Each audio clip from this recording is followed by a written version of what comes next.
हमारे प्रभु यीशु मसीह का महिमा भरे नाम हमारे बीच में महिमा होने दे। ഇന്ന് രാത്രി നിങ്ങളുടെ മധ്യയായിരിക്കാൻ വലിയവനായ ദൈവം എനിക്കും ഇങ്ങനെ അനുഗ്രഹിക്കപ്പെട്ടൊരു സന്ദർഭം തന്നത് ഓർത്ത് പ്രാരംഭമായി ദൈവത്തെ സ്തുതിക്കട്ടെ. इस रात के समय में भी इस जगह में इकट्ठा होने के लिए हमारा स्वर्गीय बड़ा परमेश्वर ऐसा एक समय हमारे लिए ठहराया, इसलिए मैं प्रभु को धन्यवाद देता हूँ. ഞാൻ കേരളത്തിൽ തിരുവല്ല സെൻട്രലിൽ നിന്നാണ് ഇവിടെ ദൈവത്തിന്റെ വചനവുമായി കടന്നു വന്നിരിക്കുന്നത്. मैं केरला के तिरुवल्ला सेंटर में सेवा करता हूँ. आज आपके बीच में प्रभु के वचन के साथ मैं इधर उपस्थित हूँ.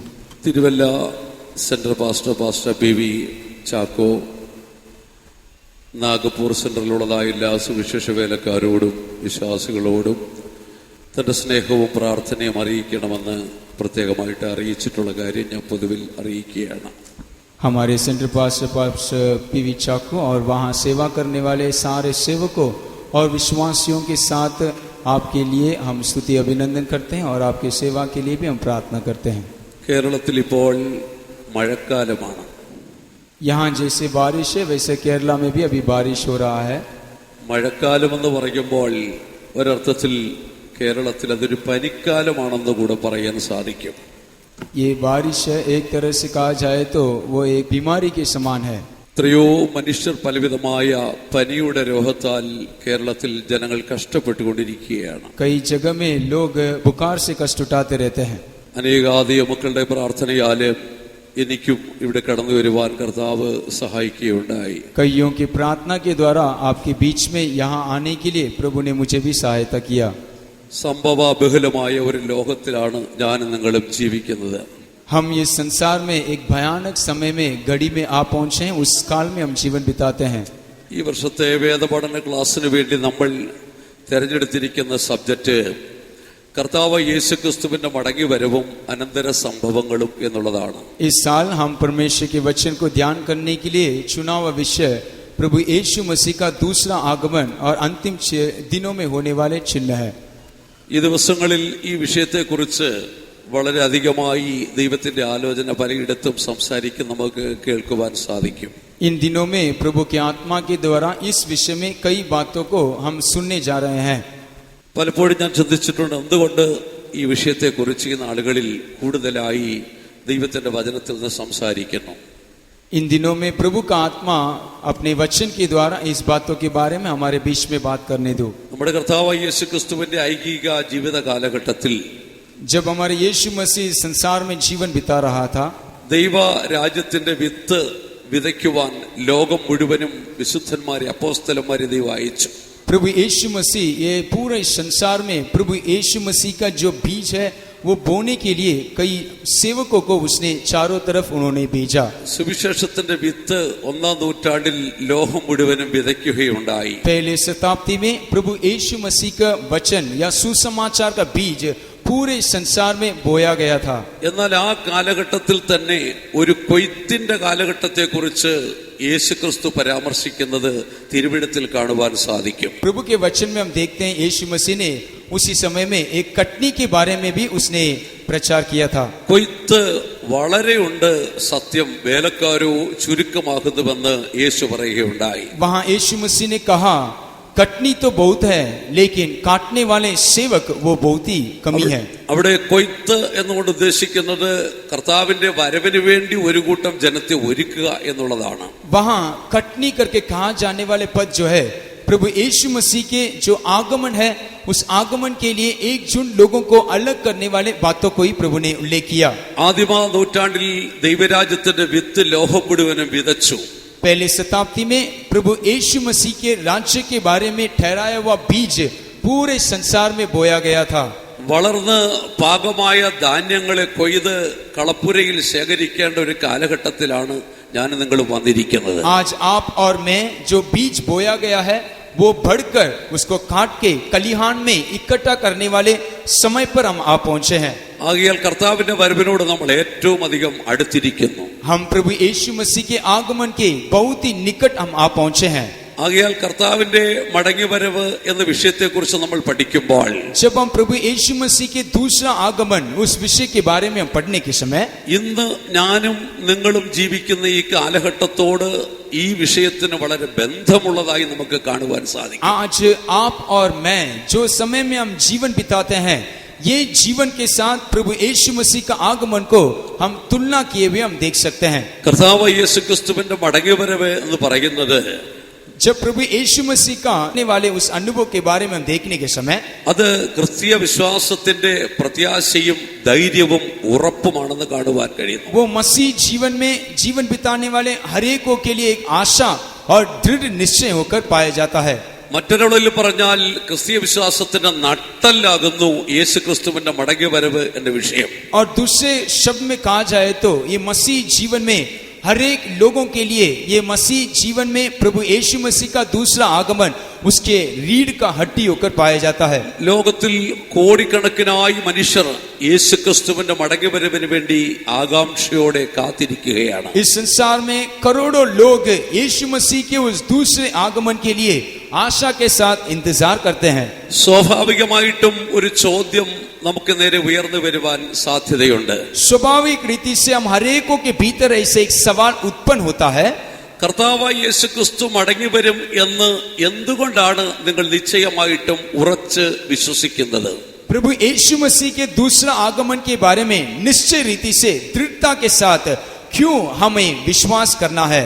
അപ്പോസ്തലനായ വിശുദ്ധ പത്രോസ് എഴുതിയ രണ്ടാം ലേഖനത്തിലേക്ക് വരുമ്പോൾ जब हम प्रेरित पत्रस अपने दूसरा पत्रिका जब वो लिखता है वहां हम आने के समय അതിന്റെ 1-ാം അധ്യായം 20-ഉം 21-ഉം വാക്യങ്ങളിൽ നമ്മൾ ഇപ്രകാരം വായിക്കുന്നു. उसके पहले अध्याय के 20 और 21 वचन में हम ऐसे पढ़ते हैं. അവിടെ വിശുദ്ധ പത്രോസ് ആത്മപ്രേരിതനായി പറയുകയാണ്, वहां संत पत्रस ऐसे वो कहता है, തിരുവിടത്തിലെ പ്രവചനങ്ങൾ ഒന്നും സ്വയമായ വ്യാഖ്യാനത്താൽ ഉളവായത് അല്ല.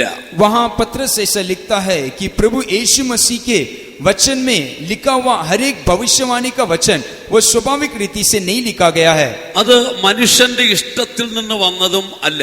वो मनुष्य की इच्छा के अनुसार लिखा हुआ वचन नहीं है. മറിച്ച് തിരുവിടത്തിലെ പ്രവചനങ്ങൾ എന്ന് പറയുമ്പോൾ जब भविष्यवाणी के वचन के बारे में जब वहां हम कहने के समय ദൈവത്തിന്റെ കൃപയാൽ പരിശുദ്ധാത്മ നിയോഗം പ്രാപിച്ചിട്ട് സംസാരിക്കുന്നതാണ് തിരുവിടത്തിലെ പ്രവചനങ്ങൾ. ये परमेश्वर का वचन ऐसे एक वचन है जो परमेश्वर के अनुग्रह के द्वारा पवित्र आत्मा के अगुवाई से कहा गया हुआ प्रभु का वचन है. അതുകൊണ്ട് തിരുവിടത്തിലെ പ്രവചനങ്ങൾക്ക് ഒരിക്കൽ പോലും തെറ്റ് സംഭവിക്കുവാനിടയില്ല. इसीलिए प्रभु यीशु मसीह के उस भविष्यवाणी के वचन में कदापि कोई गलत कहीं नहीं होगा. ഉൽപ്പത്തി മുതൽ വെളിപ്പാട് വരെ നമ്മൾ പഠിക്കുമ്പോൾ തിരുവിടത്തിൽ ആയിരക്കണക്കിനായി പ്രവചനങ്ങളെ കാണുവാൻ സാധിക്കുന്നു. जब हम उत्पत्ति से लेकर प्रकाशित वाक्य तक पढ़ने के समय प्रभु के वचन में हजारों भविष्यवाणी के पद को हम पढ़ सकते हैं. ഈ പ്രവചനങ്ങളൊന്നും ഒരിക്കൽ പോലും മനുഷ്യന്റെ ജ്ഞാനത്തിൽ നിന്നോ അവന്റെ വ്യക്തിപരമായ താല്പര്യത്തിൽ നിന്നോ ഉളവായതല്ല. ये हर एक वचन मनुष्य के ज्ञान के द्वारा नहीं तो उसकी इच्छा के द्वारा लिखा गया हुआ भविष्यवाणी का वचन नहीं है. തിരുവിടത്തിലെ പ്രവചനങ്ങൾ ഓരോന്നും സത്യമാകുന്നു എന്നുള്ളതിന് ചരിത്രം സാക്ഷിയാണ്. ये प्रभु के वचन के हर एक भविष्यवाणी की बातें जो है वो सच्चाई है कर इतिहास कहता है. നമ്മുടെ കർത്താവായ യേശുക്രിസ്തുവിന്റെ ജനനവും അവന്റെ ജീവിതവും അവന്റെ മരണവും അവന്റെ പുനരുത്ഥാനവും നമ്മൾ കാണുമ്പോൾ യേശുക്രിസ്തുവിന്റെ ജീവിതം തിരുവിടത്തിൽ എത്രമാത്രം വ്യക്തമായി എഴുതിയിരുന്നുവെന്ന് കാണുവാൻ സാധിക്കും. जब हमारे प्रभु यीशु मसीह के उसके जन्म उसका जीवन और उसके मृत्यु को देखने के समय प्रभु यीशु मसीह के द्वारा लिखा गया हुआ हर एक भविष्यवाणी के वचन कितना वास्तविक है कर हम जान सकते हैं. കർത്താവായ യേശുക്രിസ്തു ഒരിക്കലും യാദൃച്ഛികമായി ലോകത്തിൽ ജനിച്ചവനല്ല. हमारा यीशु मसीह अचानक ऐसे ही इस पृथ्वी में आया नहीं है. യേശുക്രിസ്തുവിന്റെ മരണവും യാദൃച്ഛികമായിട്ടല്ലായിരുന്നു. हमारा यीशु मसीह का मृत्यु भी ऐसे ही नाकारण हुआ नहीं है. യേശുക്രിസ്തുവിന്റെ ഉയർത്തെഴുന്നേൽപ്പും യാദൃച്ഛികമായ ഒരു സംഭവമല്ലായിരുന്നു. हमारे यीशु मसीह का पुनरुत्थान जी उठना भी ऐसे ही नाम के लिए हुआ घटना नहीं है. കർത്താവായ യേശുക്രിസ്തു ജനിക്കുന്നതിന് എത്രയോ നൂറ്റാണ്ടുകൾക്കപ്പുറത്ത് വിശുദ്ധ പ്രവാചകന്മാർ എഴുതി വെച്ചു യേശു ജനിക്കുമെന്ന്. यीशु मसीह के जन्म के कई 100 साल के पहले ही कई संत लोग उसके जन्म के बारे में भविष्यवाणी का वचन प्रभु के वचन में उन्होंने लिखा है. സംഖ്യാപുസ്തകം 24 അധ്യായം 17 വാക്യത്തിലേക്ക് പോകുമ്പോൾ जब हम गिनती का पुस्तक 24वां अध्याय के 17 वचन में हम आने के समय ക്രിസ്തുവിന് 1440 സംവത്സരങ്ങൾക്ക് അപ്പുറത്ത് ये मसीह के पूर्व 440 साल के पहले പ്രവാചകനായ മോശ ന്യായപ്രമാണ പുസ്തകം എഴുതുമ്പോൾ जब मूसा न्याय के पुस्तक जब वो लिख रहा था, അവിടെ കർത്താവ് യേശുക്രിസ്തുവിന്റെ തിരുവവതാരത്തെ കുറിച്ച് രേഖപ്പെടുത്തിയിരിക്കുന്ന നമുക്ക് കാണുവാൻ സാധിക്കുന്നു. वहां वो प्रभु यीशु मसीह के इस पृथ्वी में आने के अवतार के बारे में वो उल्लेख करता है. സംഖ്യാപുസ്തകം 24 അധ്യായം 17 വാക്യം നമുക്ക് വായിക്കാം. गिनती का पुस्तक 24वां अध्याय के 17 वचन. मैं उसको देखूंगा तो सही परंतु अभी नहीं, मैं उसको निहारूंगा तो सही परंतु समीप हो के नहीं. याकूब में से एक तारा उदय होगा और इस्राएल में से एक राजदंड उठेगा जो मोआब की अलंगों को चूर कर देगा और सब दंगा करने वालों को गिरा देगा. ഞാൻ അവനെ കാണും, ഇപ്പോൾ അല്ല താനും. ഞാൻ അവനെ ദർശിക്കും, അടുത്തല്ല താനും.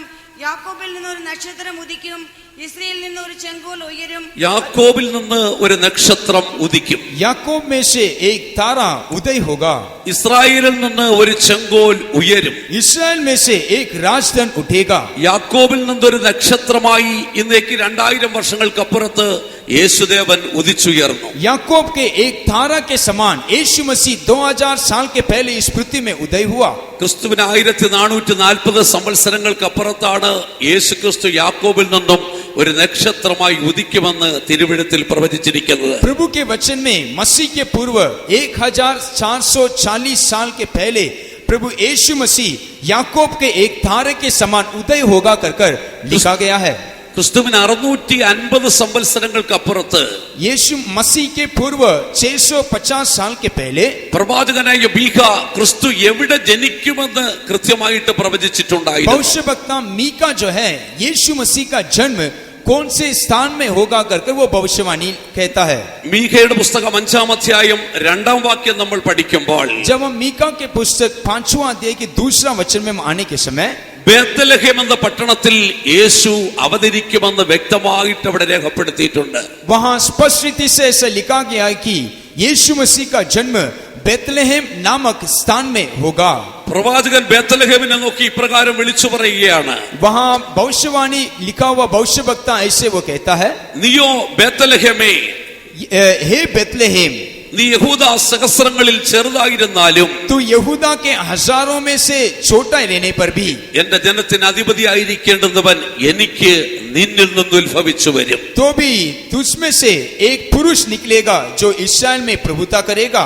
ഈ പ്രവചന അക്ഷരം പ്രതി നിവർത്തിച്ചുകൊണ്ട് യേശു ബേത്ലഹേമിൽ ജനിക്കുവാനിടയായി തീർന്നു. इस वचन के अनुसार ही हमारे यीशु मसीह का जन्म बेतलेहम नामक जगह में हुआ. ക്രിസ്തുവിന് 700 സംവത്സരങ്ങൾക്കപ്പുറത്ത് പ്രവാചകനെ യെശയ്യാവ് പ്രവചിച്ചു.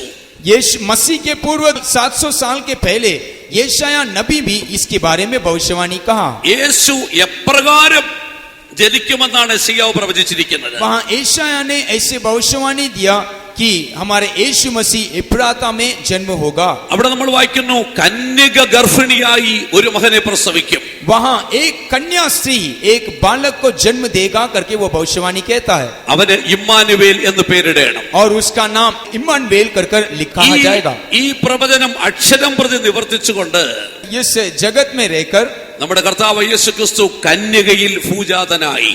हमारा यीशु मसीह कन्या के गर्भ में वो धारण लिया. ആകയാൽ കർത്താവ് യേശുക്രിസ്തുവിന്റെ തിരുപ്പിറവി ഒരിക്കലും യാദൃച്ഛികമായ സംഭവമായിരുന്നില്ല. इसीलिए हमारे यीशु मसीह को इस संसार में आने वाला उसका अवतार जो है वो अचानक हुआ एक घटना नहीं है. അവൻ യാക്കോബിൽ നിന്നൊരു നക്ഷത്രമായി ഉദിച്ചുയർന്നു. वो याकूब में एक तारा के समान उदय हुआ है. അവൻ ബേത്ലഹേം എഫ്രാത്തയിൽ പിറന്നു വീണു. वो बेतलेहम के एफ्राता के नामक जगह में उसने जन्म लिया है കന്യക ഗർഭിണിയായി ആ മകനെ പ്രസവിച്ചു.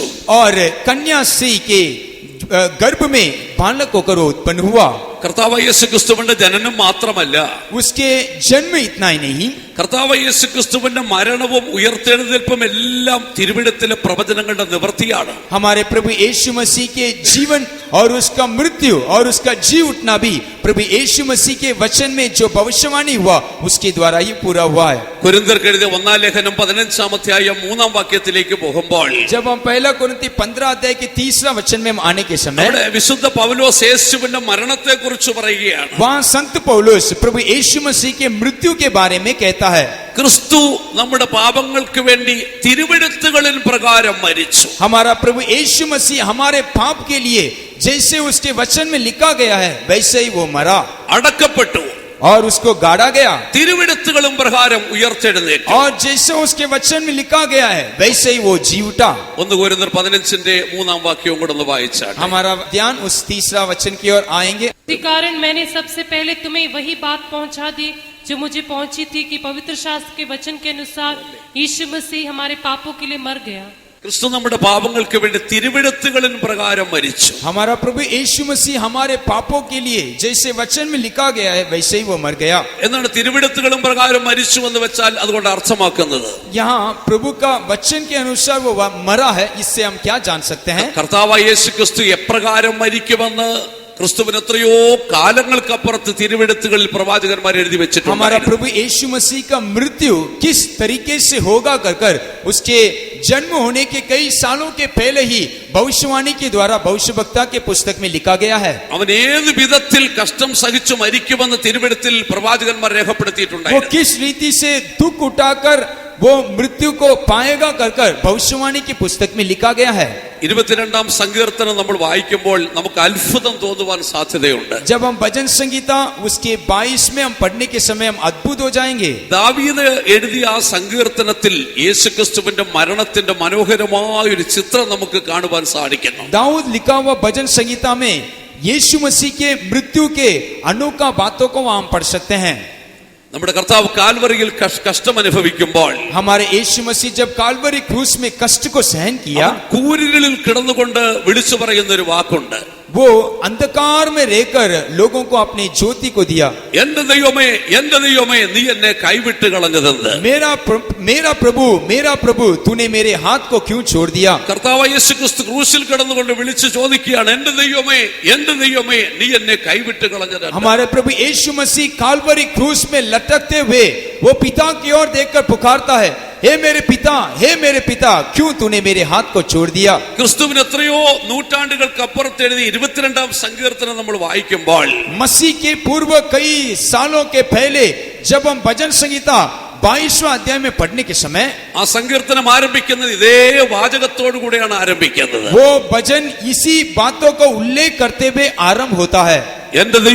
എന്റെ ദൈവമേ നീ എന്നെ കൈവിട്ട് കളഞ്ഞതെന്ന്. हे मेरे परमेश्वर तूने मेरे हाथ को क्यों छोड़ दिया? പ്രിയ സഹോദരി സഹോദരന്മാരെ, हम मेरे प्रिय भाई और मेरे प्रिय बहन, തിരുവെഴുത്തിലെ വിശുദ്ധ പ്രവചനങ്ങൾ നിവർത്തിച്ചുകൊണ്ട് യേശു തമ്പുരാൻ തിരുവെഴുത്തുകളിൻ പ്രകാരം മരിച്ചു. प्रभु का वचन में लिखा हुआ हर एक भविष्यवाणी के अनुसार ही हमारा प्रभु यीशु मसीह इस पृथ्वी में आकर मर गया। തിരുവെഴുത്തുകളും പ്രകാരം അവൻ അടക്കപ്പെട്ടു. वो प्रभु के वचन के अनुसार ही वो गाड़ा गया।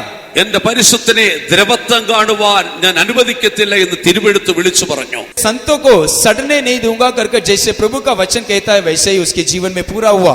ആ പ്രവചനം നിവർത്തിച്ചുകൊണ്ട് യേശു മരിച്ചിട്ട് ഉയർത്തെഴുന്നേറ്റു. उस वचन को पूरा होने के लिए ही हमारे यीशु मसीह मरकर वो जी उठा है। യേശു ഉയർത്തെഴുന്നേറ്റുമെന്നുള്ളതിന് ചരിത്രം സാക്ഷിയാണ്. प्रभु यीशु मसीह के जी उठना हमारा इतिहास एक गवाही है।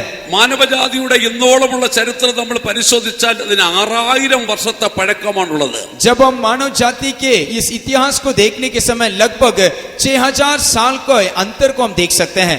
ഇതിനെ രണ്ടായി ചരിത്രം തിരിക്കുന്നത് നമുക്ക് കാണുവാൻ സാധിക്കും. इस इतिहास को हम दो रीति से बंटवारा करके हम देख सकते हैं। ആദ്യത്തെ 4000 വർഷങ്ങൾ BC എന്നും इस 4000 साल को मसीह के पूर्व होकर അവസാനത്തെ 2000 വർഷങ്ങൾ AD എന്നും അറിയപ്പെടുന്നു. और आखिरी 2000 साल को मसीह के बाद में होकर हम देख सकते हैं। ഈ രണ്ട് കാലഘട്ടത്തിനുമിടയിൽ നമ്മുടെ കർത്താവായ യേശുക്രിസ്തു നിലനിൽക്കുകയാണ് ചെയ്യുന്നത്. इस 2000 साल में इस दो भाग में हमारे यीशु मसीह इस पृथ्वी में आकर गया हुआ भाग होकर देख सकते हैं। ഇത് AD 2017 ആകുന്നു എന്ന് പറഞ്ഞാൽ अभी हम मसीह के बाद 2017 साल करके कहने के समय നമ്മുടെ കർത്താവിന്റെ വർഷം 2017 എന്നാണ് അതിന്റെ അർത്ഥം. हमारा प्रभु यीशु मसीह इस संसार में आकर 2017 साल हो बीत चुका है कर उसका अर्थ है। നമ്മുടെ കർത്താവ് യേശുക്രിസ്തു ലോകത്തിൽ വന്ന് തന്റെ പ്രവൃത്തി തികച്ചിട്ട് 2017 വർഷം തികഞ്ഞിരിക്കുന്നു. हमारा प्रभु यीशु मसीह इस संसार में आकर अपने हर एक कामों को पूरा करके लगभग 2017 साल बीत चुका है। അത് സകല മാനവജാതി അംഗീകരിക്കുന്ന ഒരു സത്യമാണ്. ये हर एक मानव जाति इसको ग्रहण करने वाला एक सच्चाई है। അത് ഹിന്ദുവായാലും അംഗീകരിക്കും, हिंदू धर्म के लोग हो सकते हैं, ഇസ്ലാം ആയാലും അംഗീകരിക്കും, वो मुसलमान के लोग भी हो सकते हैं, യഹൂദനായാലും അംഗീകരിക്കും, वो यहूदी धर्म के लोग भी हो सकते हैं। ഇത് AD 2017 എന്ന് പറഞ്ഞാൽ जब मसीह के बाद 2017 साल करके जब हम कहते हैं കർത്താവ് യേശുക്രിസ്തു ലോകത്തിൽ വന്നിട്ട് 2017 സംവത്സരമായി. हमारा प्रभु यीशु मसीह इस संसार में आकर करीबन 2017 साल बीत चुका है। അങ്ങിൽ പ്രിയപ്പെട്ട സഹോദരി സഹോദരന്മാരെ, इसीलिए प्रिय भाइयों और बहनों, കർത്താവ് യേശുക്രിസ്തുവിന്റെ ജനനത്തിനും മരണത്തിനും ഉയർത്തെഴുന്നേൽപ്പിനും ചരിത്രം സാക്ഷിയാണ്. हमारा प्रभु यीशु मसीह का जन्म और उसका जीवन और उसका मृत्यु, इस इतिहास उसके बारे में गवाही देता है। അതിൽ എന്തുകൊണ്ട് കർത്താവായ യേശുക്രിസ്തു മടങ്ങി വരും എന്ന് ഞങ്ങൾ വിശ്വസിക്കുന്നുവെന്ന് ചോദിച്ചാൽ, यदि हम ऐसे पूछते हैं कि क्यों हमें प्रभु यीशु मसीह के दूसरे आगमन के प्रति विश्वास करना है, तो കർത്താവ് യേശുക്രിസ്തുവിന്റെ ജനനത്തെക്കാളും മരണത്തെക്കാളും എത്രയോ അധികം പ്രവചനങ്ങൾ കർത്താവിന്റെ മടങ്ങി വരവിനെ കുറിച്ച് തിരുവെഴുത്തിലുണ്ട്.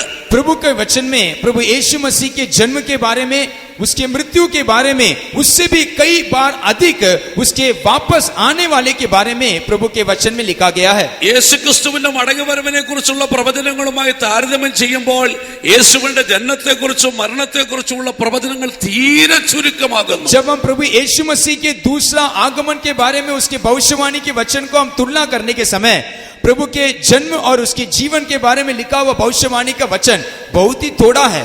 ആ പ്രവചനങ്ങളൊക്കെ അക്ഷരം പ്രതി നിവർത്തിച്ച് യേശു ജനിച്ചു മരിച്ചടക്കപ്പെട്ടു ഉയർത്തെഴുന്നേറ്റുവെങ്കിൽ हमारा प्रभु यीशु मसीह जैसे उसके बारे में लिखा हुआ भविष्यवाणी के अनुसार ही यदि वो जन्म लेकर जीवन बिताकर मरकर और गाड़ा गया है, तो കർത്താവ് യേശുക്രിസ്തു മടങ്ങി വരുമെന്നുള്ള പ്രവചനവും അക്ഷരം പ്രതി നിവർത്തിക്കുക തന്നെ ചെയ്യും. हमारा प्रभु यीशु मसीह का दूसरा आगमन का भविष्यवाणी का वचन भी वास्तविक तौर से वो पूरा होगा। ഇന്ന് രാത്രി അത് വിശ്വസിക്കുന്ന മക്കൾ കരങ്ങളെ ഉയർത്തി ഹല്ലേലൂയ പറഞ്ഞാട്ടെ. इस रात के समय विश्वास करने वाले हर एक प्रभु के लोग हाथ उठाकर हालेलुया बोलिए। തിരുവെഴുത്ത് നമ്മൾ പഠിക്കുമ്പോൾ जब हम प्रभु के वचन को हम पढ़ने के समय ഏതാണ്ട് 1845 പ്രാവശ്യം യേശുവിന്റെ മടങ്ങി വരവിനെ കുറിച്ച് തിരുവെഴുത്തിൽ പരാമർശിച്ചിട്ടുണ്ട്. प्रभु के वचन में लगभग 1845 बार प्रभु यीशु मसीह के दोबारा लौटने के बारे में भविष्यवाणी का वचन लिखा गया है। തിരുവെഴുത്തിലെ പുതിയ നിയമം നമ്മൾ പഠിക്കുമ്പോൾ जब हम प्रभु के वचन के नया नियम में आते हैं 216 അധ്യായങ്ങളാണ് പുതിയ നിയമത്തിനകത്തുള്ളത്. वहाँ लगभग 216 अध्याय उसके बारे में लिखा गया है। അതിൽ 318 പ്രാവശ്യം യേശുക്രിസ്തുവിന്റെ മടങ്ങി വരവിനെ കുറിച്ച് പരാമർശിക്കുന്നു. उसमें लगभग 318 बार प्रभु यीशु मसीह के दूसरा आगमन के बारे में कहा गया हुआ भविष्यवाणी का वचन है। കേവലം 216 അധ്യായങ്ങളിൽ 318 പ്രാവശ്യം യേശുവിന്റെ വരവിനെ കുറിച്ച് പുതിയ നിയമത്തിൽ പരാമർശിക്കുന്നുണ്ട്. 216 अध्याय में लगभग 318 बार प्रभु यीशु मसीह के दूसरा आगमन के बारे में भविष्यवाणी का वचन लिखा है। അത് മാത്രമല്ല, इतना ही नहीं, പഴയ നിയമത്തിലെ 17 പുസ്തകങ്ങൾ നമ്മൾ പഠിച്ചാൽ जब हम पुराने नियम के 17 पुस्तक को हम पढ़ने के समय ആ പുസ്തകത്തിന്റെ ടോട്ടൽ കണ്ടന്റ് യേശുക്രിസ്തുവിന്റെ മടങ്ങി വരവാണ്. उसमें अधिकांश सारे भागों में यीशु मसीह के दूसरा आगमन के बारे में लिखा है। പുതിയ നിയമത്തിലെ ഏറ്റവും ഒടുവിലത്തെ പുസ്തകമാണല്ലോ വെളിപ്പാട് പുസ്തകം. हमारे नया नियम के सबसे आखिरी पुस्तक प्रकाशित वाक्य पुस्तक है। വെളിപ്പാട് പുസ്തകത്തിലെ മുഴുവൻ പ്രതിപാദ്യ വിഷയം എന്ന് പറയുന്നത് യേശുക്രിസ്തുവിന്റെ മടങ്ങി വരവും അനന്തര സംഭവങ്ങളുമാണ്. प्रकाशित वाक्य का पूरा पुस्तक यीशु मसीह का दूसरा आगमन और अनंत काल के जीवन के बारे में उल्लेख किया हुआ पुस्तक है। ഈ നിലവാരത്തിൽ നമ്മൾ പഠിക്കുമ്പോൾ जब हम इसके बारे में पढ़ने के समय കർത്താവ് യേശുക്രിസ്തുവിന്റെ മടങ്ങി വരവിനെ കുറിച്ച് തിരുവെഴുത്തിൽ അനേക പ്രവചനങ്ങളുള്ളതായി കാണുവാൻ സാധിക്കും. प्रभु का वचन में प्रभु यीशु मसीह के दूसरा आगमन के बारे में कई भविष्यवाणी को हम देख सकते हैं।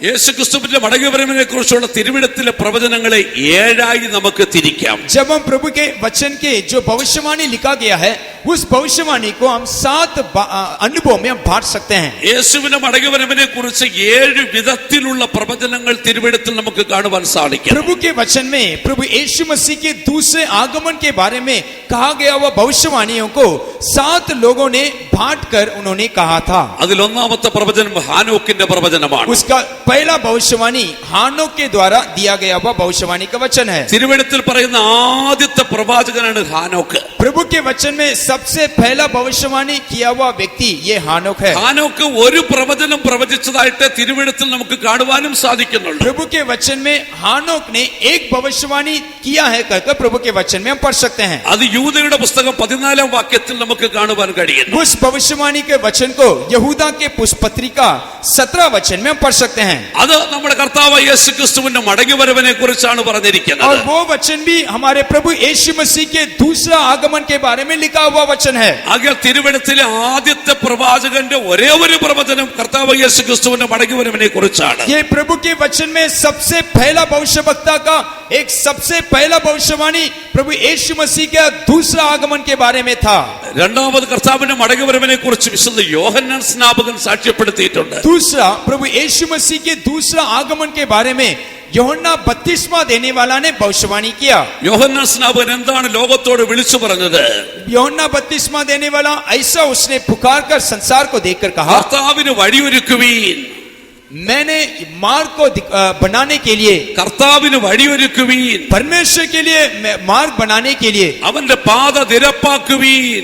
और उसके मार्ग को बनाने के लिए വരുവാനുള്ള കോപത്തെ വിട്ട് ഓടിപ്പോകുവീൻ. आने वाले क्रोध से बचकर യോഹന്നാൻ സ്നാപകൻ യേശുവിന്റെ മടങ്ങിവരവിനെ കുറിച്ച് ലോകത്തോട് വിളിച്ചു പറഞ്ഞു. യോഹന്നാൻ बपतिस्मा देने वाला यीशु मसीह के दूसरा आगमन के बारे में पुकार कर इस संसार को देखकर वो कहता है। മൂന്നാമത് നമ്മുടെ കർത്താവ് യേശുക്രിസ്തു തന്നെ അവന്റെ വരവിനെ കുറിച്ച് സാക്ഷ്യപ്പെടുത്തുന്നത് കാണുവാൻ സാധിക്കുന്നു. तीसरा हमारे प्रभु यीशु मसीह स्वयं अपने दूसरा आगमन के बारे में कहते हुए हम देख सकते हैं। യോഹന്നാന്റെ സുവിശേഷം 14 അധ്യായത്തിലേക്ക് വരുമ്പോൾ जब हम यूहन्ना सुसमाचार 14 अध्याय में माने के समय യേശുക്രിസ്തു ഇപ്രകാരം പറയുകയാണ്, वहाँ यीशु मसीह इस प्रकार कहता है, ഞാൻ നിങ്ങൾക്ക് ഒരു സ്ഥലം ഒരുക്കുവാൻ പോകുന്നു. मैं तुम्हारे लिए एक जगह तैयार करने के लिए जा रहा हूँ। ഞാൻ പോയി സ്ഥലം ഒരുക്കി കഴിഞ്ഞാൽ जब मैं तुम्हारे लिए एक जगह तैयार कर सकूंगा, ഞാൻ പിന്നെയും നിങ്ങളുടെ അടുക്കലേക്ക് മടങ്ങി വരും. मैं वापस तुम्हारे पास लौट आऊंगा।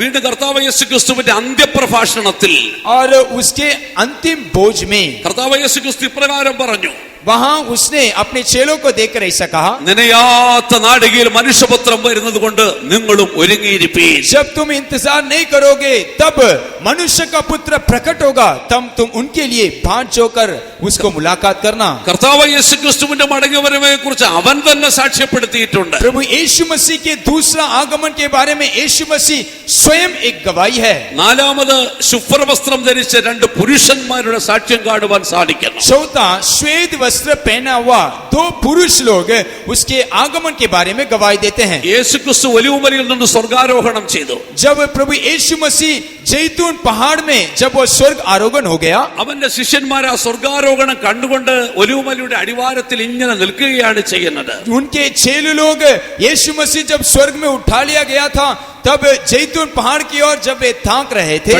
പെട്ടെന്ന് ശുഭ്രവസ്ത്രം ധരിച്ച 2 പുരുഷന്മാർ അവിടെ കടന്നു വന്നു. तुरंत श्वेत वस्त्र पहना हुआ 2 पुरुष लोग उनके सामने प्रकट हो गए हैं। ആ പുരുഷന്മാർ യേശുവിന്റെ ശിഷ്യന്മാരോട് ചോദിക്കുകയാണ്, वो 2 श्वेत वस्त्र पुरुष धारण किए हुए लोग चेलों को देखकर ऐसे कहा, ഗലീല പുരുഷന്മാരെ നിങ്ങൾ ആകാശത്തേക്ക് നോക്കി നിൽക്കുന്നത് എന്ത്? हे गलीली के पुरुषों, तुम आकाश की ओर क्यों ताक रहे हो? നിങ്ങൾ ഈ പോകുന്നത് കാണുന്നത് പോലെ ഈ യേശുക്രിസ്തു വീണ്ടും മടങ്ങി വരും. ये यीशु मसीह जो तुम्हारे आंखों के सामने स्वर्ग में उठा लिया गया, ऐसे ही वो वापस लौटेगा। ആ 2 പുരുഷന്മാരും യേശുവിന്റെ മടങ്ങിവരവിനെ കുറിച്ച് സാക്ഷ്യം പറയുന്നു. वो 2 पुरुष भी यीशु मसीह के दूसरे आगमन के बारे में गवाही दिए हैं। അഞ്ചാമത് നമുക്ക് കാണുവാൻ കഴിയുന്നത് पांचवा हम देखने के समय ദൈവദൂതന്മാരുടെ സാക്ഷ്യമാണ്. परमेश्वर के दूतों के द्वारा दिया हुआ एक गवाही है। അത് ഗബ്രിയേലിന്റെയും മീഖായേലിന്റെയും സാക്ഷ്യമാണ്. वो गब्रिएल और मिकाएल ने दिया हुआ एक गवाही है। തിരുവെഴുത്തിലെ അവസാനത്തെ പുസ്തകമാണല്ലോ വെളിപ്പാട് പുസ്തകം. हमारे प्रभु के वचन के आखिरी पुस्तक है प्रकाशित वाक्य का पुस्तक। വെളിപ്പാട് പുസ്തകത്തിൽ എഴുതിയിരിക്കുന്നത് കർത്താവിന്റെ മടങ്ങിവരവും അനന്തരമായി ലോകത്തിൽ നടക്കേണ്ട സംഭവങ്ങളുമാണ്. वहाँ प्रभु का प्रकाशित वाक्य में लिखा हुआ हर एक वचन जो है प्रभु यीशु मसीह के दूसरा आगमन और अंतिम दिनों में होने वाले हर एक घटना के बारे में उल्लेख किया गया है। 4 ആത്മവ്യവസ്ഥകളിലൂടെ 50 ദർശനങ്ങളായി ദൈവം യോഹന്നാനത് കാണിച്ചു കൊടുക്കുകയാണ് ചെയ്യുന്നത്. प्रेरित യോഹന്നാ को प्रभु आत्मा में विवश होकर 50 दर्शन देकर प्रभु ने हर एक बातों को उसको प्रकट करके दिया। ഈ സംഭവങ്ങൾ യോഹന്നാനെ അറിയിക്കുന്ന ദൈവത്തിന്റെ ദൂതനാണ്. ये हर एक बातें संसार को प्रकट करने के लिए कहा हुआ ये स्वर्गदूत है। ഭാവിയിൽ സംഭവിക്കേണ്ട എല്ലാ കാര്യങ്ങളും യോഹന്നാനെ വെളിപ്പെടുത്തി കൊടുക്കുന്ന ദൈവത്തിന്റെ ദൂതനാണെന്ന് കാണുവാൻ സാധിക്കും. भविष्य काल में होने वाले हर एक घटनाओं को प्रेरित യോഹന്നാ के लिए प्रकट करके दिया हुआ ये एक स्वर्गदूत था। അതുകൊണ്ട് കർത്താവിന്റെ മടങ്ങിവരവിന് അവരും സാക്ഷികളാണെന്ന് കാണുവാൻ സാധിക്കുന്നു. इसीलिए वहां हम देख सकते हैं कि प्रभु यीशु मसीह के दूसरा आगमन के बारे में ये स्वर्गदूत एक गवाही होकर ठहराए गए। 6ാമത് വിശുദ്ധ അപ്പോസ്തലന്മാർ യേശുവിന്റെ മടങ്ങിവരവിനെ കുറിച്ച് പറഞ്ഞിട്ടുണ്ട്. और 6वां संत प्रेरित लोग प्रभु यीशु मसीह के दूसरा आगमन के बारे में उन्होंने गवाही दिया। വിശുദ്ധ പത്രോസ് യേശുവിന്റെ മടങ്ങിവരവിനെ കുറിച്ച് പറഞ്ഞിട്ടുണ്ട്. संत पतरस ने यीशु मसीह के दूसरा आगमन के बारे में गवाही दिया। വിശുദ്ധ യാക്കോബ് യേശുവിന്റെ മടങ്ങിവരവിനെ കുറിച്ച് പറഞ്ഞിട്ടുണ്ട്. संत याकूब ने यीशु मसीह के दूसरा आगमन के बारे में गवाही दिया। വിശുദ്ധ പൗലോസ് യേശുവിന്റെ മടങ്ങിവരവിനെ കുറിച്ച് പറഞ്ഞിട്ടുണ്ട്. संत पौलुस यीशु मसीह के दूसरा आगमन के बारे में गवाही दिया। വിശുദ്ധ പൗലോസ് ഓർപ്പിക്കുന്നത് ये संत पौलुस ऐसे स्मरण दिलाता है, കർത്താവ് തൻ ഗംഭീരനാദത്തോടും जब हमारा परमेश्वर का तुरी ललकार होगा, പ്രധാന ദൂതന്റെ ശബ്ദത്തോടും जब स्वर्गदूत के प्रधान दूत के शब्द होगा ദൈവത്തിന്റെ കാഹളനാദത്തോടും കൂടെ और जब स्वर्गदूत के तुरी फूका जाएगा സ്വർഗത്തിൽ നിന്ന് ഇറങ്ങി വരും. वो स्वर्ग से आप ही उतर आएगा। ഇവിടെ അപ്പോസ്തലന്മാരുടെ സാക്ഷ്യം നമുക്ക് കാണുവാൻ സാധിക്കും. यहाँ प्रेरित का गवाही को हम देख सकते हैं। അവസാനമായിട്ട് കർത്താവിന്റെ മടങ്ങിവരവിനെ കുറിച്ച് സാക്ഷ്യം പറയുന്നത് अंतिम कौन प्रभु यीशु मसीह के दूसरा आगमन के बारे में गवाही देता है? അത് ദൈവത്തിന്റെ സഭയുടെ സാക്ഷ്യമാണ്. वो परमेश्वर के कलीसिया का एक गवाही है। എന്താണ് സഭയുടെ സാക്ഷ്യം എന്ന് പറഞ്ഞാൽ അർത്ഥമാക്കുന്നത്? ये कलीसिया का गवाही मतलब वो किसको दिखाता है? നമ്മളെല്ലാവരും തിരുവത്താഴം എടുക്കുന്നവരാണ്. हम सारे लोग प्रभु मेज में शामिल होते हैं। ഈ തിരുവത്താഴ ശുശ്രൂഷ കർത്താവിന്റെ വരവ് വരെ മാത്രമേ ഉണ്ടായിരിക്കത്തുള്ളൂ. ये जो प्रभु के मेज के हम जो शामिल होते हैं, ये प्रभु का मेज केवल प्रभु यीशु मसीह के आगमन तक ही जारी रहेगा। തിരുവത്താഴം എടുക്കുമ്പോൾ നമ്മൾ എന്താണ് വിളിച്ചു പറയുന്നത്? जब हम प्रभु के मेज में शामिल होते हैं तब हम क्या बोलते हैं? കർത്താവ് വരുവോളം അവന്റെ മരണത്തെ പ്രസ്താവിക്കുന്നു. जब तक वो ना आता है तब तक हम उसके मृत्यु को स्मरण करते हैं। ആകയാൽ തിരുവത്താഴം എടുക്കുമ്പോൾ അത് വിളിച്ചു പറയുന്നത് കർത്താവ് ഇതുവരെയും വന്നിട്ടില്ല എന്നുള്ളതാണ്. जब हम प्रभु के मेज में शामिल होते हैं तब ये बात पुकार कर कहा जाता है कि प्रभु यीशु मसीह का आगमन अभी तक नहीं आया है। വെളിപ്പാട് പുസ്തകം 22-ാം അധ്യായത്തിലേക്ക് വരുമ്പോൾ जब हम प्रकाशित वाक्य 22वां अध्याय में आते हैं, യോഹന്നാൻ ഒരു ശബ്ദം കേൾക്കുകയാണ് ചെയ്യുന്നത്. वहां ये യോഹന്നാ एक आवाज को सुनता है। പരിശുദ്ധാത്മാവും മണവാട്ടിയും ചേർന്ന് വിളിച്ചു പറയുന്നു. आत्मा और दुल्हन पुकार के कहती है। എന്താണ് അവർ ഒരുമിച്ച് വിളിച്ചു പറയുന്നറിയാമോ? ये चिल्लाकर क्या आत्मा और दुल्हन कहती है? വരിക, आ വരിക. ആമേൻ. കർത്താവ് യേശുവേ വരണമേ. आमीन। परमेश्वर यीशु मसीह तू आजा। സഭ സ്വർഗത്തേക്ക് നോക്കി വിളിച്ചു പറയുകയാണ്. ये कलीसिया स्वर्ग की ओर देखकर चिल्लाकर कहती है। എന്നെ കേൾക്കുന്ന സഹോദരി സഹോദരന്മാരെ, इसको सुनने वाले प्यारे बहनों और भाइयों, കർത്താവിന്റെ വരവിനെ കുറിച്ച് ഞാൻ അനേക പ്രവചനങ്ങൾ നമുക്ക് കണ്ടെത്തുവാൻ സാധിക്കും. हम प्रभु यीशु मसीह के दूसरा आगमन के बारे में कई भविष्यवाणियों को हम देख सकते हैं। ചരിത്രം നമ്മൾ പഠിച്ചാൽ जब हम इतिहास को देखने के समय ഏത് കാലഘട്ടത്തിലുമുള്ള ഭക്തന്മാരുടെ ആഗ്രഹവും അഭിലാഷവുമായിരുന്നു കർത്താവിന്റെ മടങ്ങിവരവ്. हर एक समय में जीवन बिताए हुआ हर एक भक्तों का एक आग्रह और आशा प्रभु यीशु मसीह के दूसरा आगमन था। ചരിത്രകാരനായ അലക്സാണ്ടർ മക്ലറാൻ പറയുന്നത്, ऐतिहासिक अलेक्जेंडर मैक्लेंडन ऐसे कहता है, 1-ാം നൂറ്റാണ്ടിലെ ക്രിസ്ത്യാനികൾ पहले सदी में रहने वाले मसीह लोग അവരുടെ മരണത്തെക്കുറിച്ചോ സ്വർഗത്തെക്കുറിച്ചോ പറഞ്ഞതിനേക്കാളും കർത്താവിന്റെ വരവിനെ കുറിച്ചാണ് പറഞ്ഞിരുന്നത് പോലും. उसके मृत्यु और उसके स्वर्ग में उठा लिए जाने से बढ़कर यीशु मसीह के दूसरा आगमन के बारे में अधिक से अधिक वे बातें किए थे। അവർ രണ്ട് വിശ്വാസികൾ തമ്മിൽ കണ്ടു കഴിഞ്ഞാല് जब दो विश्वासी लोग जब आपस में मुठभेड़ करते हैं, ഓ അവർ പറയും മാറാനഥ എന്ന് വിളിച്ചു. वे आपस में मिलने के समय मारानाता ഓ, यीशु आता है, നമ്മുടെ കർത്താവ് വരുന്നുവെന്നാണ് അതിന്റെ അർത്ഥം. हमारा प्रभु यीशु मसीह आता है. ഒന്നാം നൂറ്റാണ്ടിലെ ദൈവമക്കൾ കർത്താവിന്റെ വരവിന് വേണ്ടി കാത്തിരുന്നു. पहले सदी के लोग, हर एक लोग प्रभु यीशु मसीह के दूसरे आगमन के लिए वे इंतजार किए थे. നവീകരണ പ്രസ്ഥാനത്തിന്റെ ശുഭ്ര നക്ഷത്രമായിരുന്നല്ലോ മാർട്ടിൻ ലൂതർ. जब पूर्ण निर्माण के सुधार के चमकने तारे होकर खा गया वह मार्टिन लूथर. മാർട്ടിൻ ലൂതർ കർത്താവിന്റെ വരവിനെ കുറിച്ച് എന്താണ് പറഞ്ഞിരിക്കുന്നത് ये അറിയാമോ? मार्टिन लूथर प्रभु यीशु मसीह के आगमन के बारे में क्या कहा था आप जानते हो? കർത്താവ് യേശുക്രിസ്തു ഇന്നലെ മരിച്ചു, हमारा प्रभु यीशु मसीह कल मर गया, ഇന്ന് ഉയർത്തെഴുന്നേറ്റു, आज तो जी उठा, നാളെ മടങ്ങി വരും. कल वो वापस लौटेगा. ആ പ്രത്യാശയോടുകൂടിയാണ് ഞാൻ ജീവിക്കുന്നത്. उसी आशा के साथ आज भी मैं जीवन बिताता हूँ. ഇത് മാർട്ടിൻ ലൂതറിന്റെ പ്രത്യാശയായിരുന്നു. ये मार्टिन लूथर का एक आशा होकर पाया गया. വിക്ടോറിയ രാജ്ഞിയുടെ ചരിത്രം നമ്മൾ പഠിച്ചാല് जब हम विक्टोरिया महारानी के इतिहास को पढ़ने के समय, ഇംഗ്ലണ്ടിനെ ഏറെക്കാലം ഭരിച്ച മഹാറാണിയാണ് वो വിക്ടോറിയ. इंग्लैंड देश को राज्य किया हुआ एक महारानी थी. വളരെ ഭക്തയും ധർമ്മിഷ്ഠയുമായിരുന്നു. वो एक फकीर होकर रही. തന്റെ കിരീടധാരണം കഴിഞ്ഞിട്ട് जब उसका मुकुट को धारण किया हुआ दिन को होने के बाद, താൻ തന്റെ പള്ളിയിലെ ചാപ്പളനെ വിളിച്ചു. तब उसने अपने चैपल में रहने वाले, नहीं तो गिरजाघर में रहने वाले फादरी को उसने बुलाई. ചാപ്പളന്റെ പേര് ഡീൻ ഫെറാർ എന്നാണ്. वो फादरी का नाम डी फरारी. ഡീൻ ഫെറാറിനെ വിളിച്ചിട്ട് വിക്ടോറിയ രാജ്ഞി ഇപ്രകാരം പറഞ്ഞു. डी फरारी को बुलाकर ये विक्टोरिया महारानी ने ऐसे देखकर उसको कहा, യേശു ക്രിസ്തു മടങ്ങി വന്നെങ്കിൽ എന്ന് ഞാൻ ആഗ്രഹിച്ചു പോകുന്നു. यीशु मसीह यदि वापस आने से, ചാപ്പളൻ ചോദിച്ചു, इस पादरी ने उसको देखकर कहा, മഹാറാണി കിരീടധാരണം കഴിഞ്ഞ ഉടനെ എന്താണ് അങ്ങനെ സംസാരിക്കുന്നത്? आपको तो अभी मुकुट धारण कर दिया, अभी यीशु मसीह आने से ऐसा कैसा अच्छा रहेगा? താൻ ഇപ്രകാരം മറുപടി പറഞ്ഞു. वो तुरंत उसने अपने फादरी को देखकर ऐसे उत्तर दिया, കഴിഞ്ഞ ദിവസം യേശുവിന്റെ മടങ്ങി വരവിനെ കുറിച്ച് സന്ദേശം ഞാൻ കേട്ടു. कल प्रभु यीशु मसीह के वापस लौटने के बारे में मैंने सुना है. കർത്താവ് യേശു ക്രിസ്തു മടങ്ങി വന്നിരുന്നെങ്കിൽ यदि प्रभु यीशु मसीह वापस लौट जाने से, എന്റെ തലയിലിരിക്കുന്ന ഈ കിരീടം അവന്റെ കാൽക്കൽ കൊണ്ടുവച്ചിട്ട് मेरे सर में रहने वाले मुकुट को निकालकर मैं उसके चरणों में रखकर, ഓ ആ കാൽക്കൽ ഞാൻ ഇരിക്കുവാൻ ആഗ്രഹിച്ചു പോകുന്നു. मैं उसके चरणों में बैठकर रहने के लिए मैं आग्रह करती हूँ. ആ ഭക്തിയുടെ പ്രത്യാശ അങ്ങനെയായിരുന്നു. देखिए उसके उस विक्टोरिया रानी के अंदर रहने वाले आशा को देखिएगा. എലിസബത്ത് രാജ്ഞി രണ്ടാമനെ സ്ഥാനാരോഹണം ചെയ്യുമ്പോൾ, जब ये एलिजाबेथ रानी दोबारा उस स्थान में वो आने के समय, 1953 നടന്ന സംഭവം, जब 1953 साल में हुआ एक घटना था. എലിസബത്ത് രാജ്ഞിയുടെ കിരീടധാരണം കഴിഞ്ഞു. ये एलिजाबेथ रानी को मुकुट दे दिया गया കാൻറ്റർബറി ആർച്ച് ബിഷപ്പ് ശുശ്രൂഷകൾ നിർവഹിച്ചു.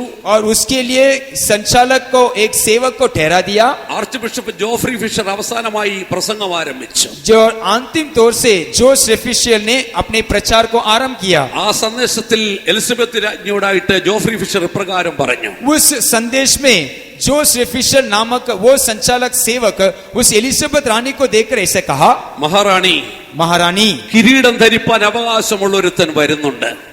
इस मुकुट को धारण करने योग्य एक व्यक्ति बहुत ही जल्दी आने वाला है. കിരീടം ധരിപ്പാൻ അവകാശമുള്ള ഒരുത്തൻ വരുന്നുണ്ട്. इस मुकुट को धारण करने के योग्य एक व्यक्ति बहुत ही जल्दी आने वाला है. അതുവരെയും ഈ കിരീടം അങ്ങേ ധരിക്കുവാൻ ഞാൻ वो ഏൽപ്പിക്കുന്നു. आने तक आप इस मुकुट को धारण कर लीजिएगा. എന്നെ കേൾക്കുന്ന സഹോദരി സഹോദരന്മാരെ, इसको सुनने वाले मेरे प्रिय भाइयों और बहनों, അനേക ലക്ഷം ഭക്തന്മാർ പ്രത്യാശയോടെ ജീവിച്ച അക്കരെ നാട്ടിൽ കടന്നു. कई भक्त लोग आशा के साथ इस संसार में जीवन बिताकर इस दुनिया को छोड़कर चले गए हैं. ഏത് കാലഘട്ടത്തിലുള്ള ഭക്തന്മാരുടെ ആഗ്രഹവും ആവേശവുമായിരുന്നു യേശുവിന്റെ മടങ്ങി വരവ്. हर एक युग के लेने वाले हर एक लोगों का आशा प्रभु यीशु मसीह के दूसरा आगमन होकर पाया ഈ गया. അവസാന കാലത്ത് ഞാനും നിങ്ങൾ കാത്തിരിക്കുന്ന കർത്താവിന്റെ മടങ്ങി വരവിന് വേണ്ടി. इस समय में भी आप और मैं इंतजार करते हैं ताकि हमारा प्रभु यीशु मसीह जल्दी से जल्दी आ जाए. പക്ഷെ എന്തുകൊണ്ട് കർത്താവിന്റെ വരവ് താമസിക്കുന്നു? लेकिन हमारा प्रभु यीशु मसीह का आगमन क्यों देर हो रहा है? തിരുവെടുത്ത് നമ്മൾ പഠിച്ചാൽ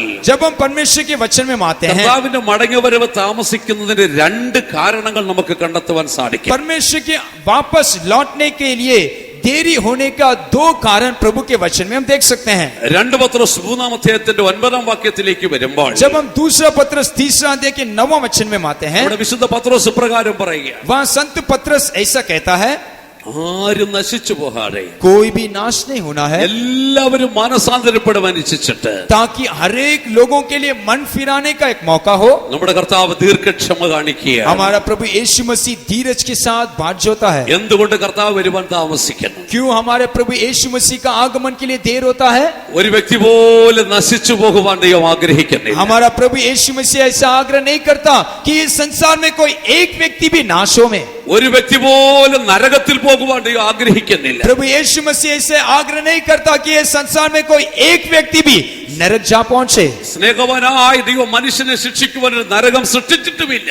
हमारा प्रभु प्रेमी यीशु मसीह जब इस संसार को बनाया तब उसने नरक को कदापि नहीं बनाया। അവിടെ കർത്താവ് അല്പം കൂടെ താമസിപ്പിക്കുകയാണ്. हमारा प्रभु यीशु मसीह अब और भी थोड़ा देर करता है, ഒരു പാപി കൂടെ മാനസാന്തരപ്പെടുന്നെങ്കിൽ ആയിക്കൊള്ളട്ടെ, ताकि एक भी पापी उसको मन फिराने के लिए एक मौका मिल जाए। കർത്താവ് ഈ ബിലാസ്പൂർ പട്ടണത്തെ സ്നേഹിക്കുന്നു. प्रभु यीशु मसीह बिलासपुर शहर को प्रेम करता है। ഇവിടത്തെ ജീവിതങ്ങളെ കർത്താവിന് ആവശ്യമുണ്ട്. इस शहर में रहने वाले हर एक आत्माओं को प्रभु चाहता है। അതുകൊണ്ടാണ് കർത്താവിന്റെ വരവ് ഒരു അല്പം കൂടെ താമസിപ്പിച്ചിരിക്കുന്നത്. इसीलिए प्रभु यीशु मसीह अपने वापस लौटने के उस दिन को और भी देर डाला है। ഒരു വ്യക്തി പോലും നശിച്ചു പോകാൻ ദൈവം ആഗ്രഹിക്കുന്നില്ല. प्रभु यीशु मसीह ऐसा आग्रह नहीं करता कि हमारे बीच में कोई एक व्यक्ति का नाश हो। പ്രിയ സഹോദരി സഹോദരന്മാർ, നിങ്ങൾ ആരും യാദൃശ്യമായിട്ട് ഇവിടെ കടന്നു വന്നവരല്ല. प्रेमी प्रभु के भाई बहनों, आज इस स्थान में आप अचानक नहीं आए हो। കർത്താവ് തന്നെയാണ് നിങ്ങൾ ഇവിടെ കൊണ്ടുവന്നിരിക്കുന്നത്. प्रभु यीशु मसीह ने आपको इस स्थान में लेकर आया है, കാരണം കർത്താവിന് നിങ്ങളെ ആവശ്യമുണ്ട്. क्योंकि प्रभु के लिए आप जरूरत है। രണ്ടാമത് കർത്താവിന്റെ വരവ് താമസിക്കുന്ന കാരണം എന്താണ്? दूसरा, प्रभु यीशु मसीह का आगमन का देर क्यों होता है? അപ്പോസ്തല പ്രവൃത്തി 3:21 വാക്യം നമ്മൾ വായിക്കുമ്പോൾ जब हम प्रेरितों का काम तीसरा अध्याय के 21 पद में आने के समय നമ്മൾ ഇപ്രകാരം പഠിക്കുന്നു. वहाँ हम ऐसे पढ़ते हैं, ദൈവം ലോകാരംഭം മുതൽ वहाँ प्रभु यीशु मसीह इस जगत के आरंभ से पहले വിശുദ്ധ പ്രവാചകന്മാർ മുഖാന്തരം അരുളിച്ചതൊക്കെയും നിവർത്തിക്കപ്പെടേണ്ടിയിരിക്കുന്നു. बाप दादाओं के द्वारा कहा गया हुआ हर एक भविष्यवाणी के वचन को पूरा होना है। കർത്താവിന്റെ വരവിനെ കുറിച്ച് വിശുദ്ധ പ്രവാചകന്മാർ പ്രവചിച്ച സകലതും നിവർത്തിക്കപ്പെടുന്നത് വരെ കർത്താവിന്റെ വരവ് താമസിക്കും. भविष्य वक्ताओं के द्वारा दिया गया हुआ हर एक वाचा पूरा होने तक प्रभु यीशु मसीह का आगमन देर होगा।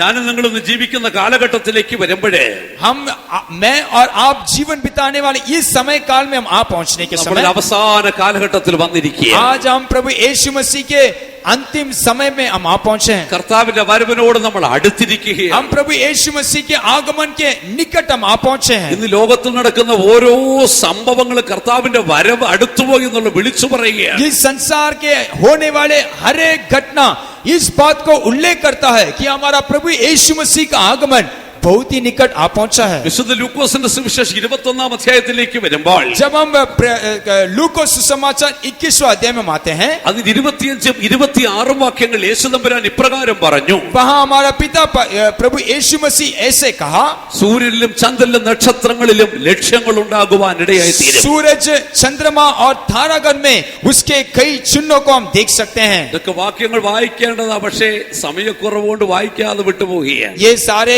वचन को पढ़ने के लिए आग्रह है, लेकिन समय कमी होने के कारण हम पढ़ नहीं सकते हैं। അകൽ നിങ്ങൾ ദയവായി സൂക്ഷ്മതയോടെ ശ്രദ്ധിക്കണമേ. इसलिए आप ध्यान के साथ प्रभु के वचन को सुनना। അവിടെ യേശു എന്താണ് പറയുന്നത്? वहां प्रभु यीशु मसीह क्या कहा? സൂര്യനിലും ചന്ദ്രനിലും നക്ഷത്രങ്ങളിലും ലക്ഷ്യങ്ങൾ ഉണ്ടാകും. सूरज में, चंद्रमा में और तारागण में उसके कई चिन्हों को आप देख पाओगे। കടലിന്റെയും ഓളത്തിന്റെയും മുഴക്കം നിമിത്തം മനുഷ്യർക്ക് നിരാശയോടുകൂടിയ പരിഭ്രമം ഉണ്ടാകും.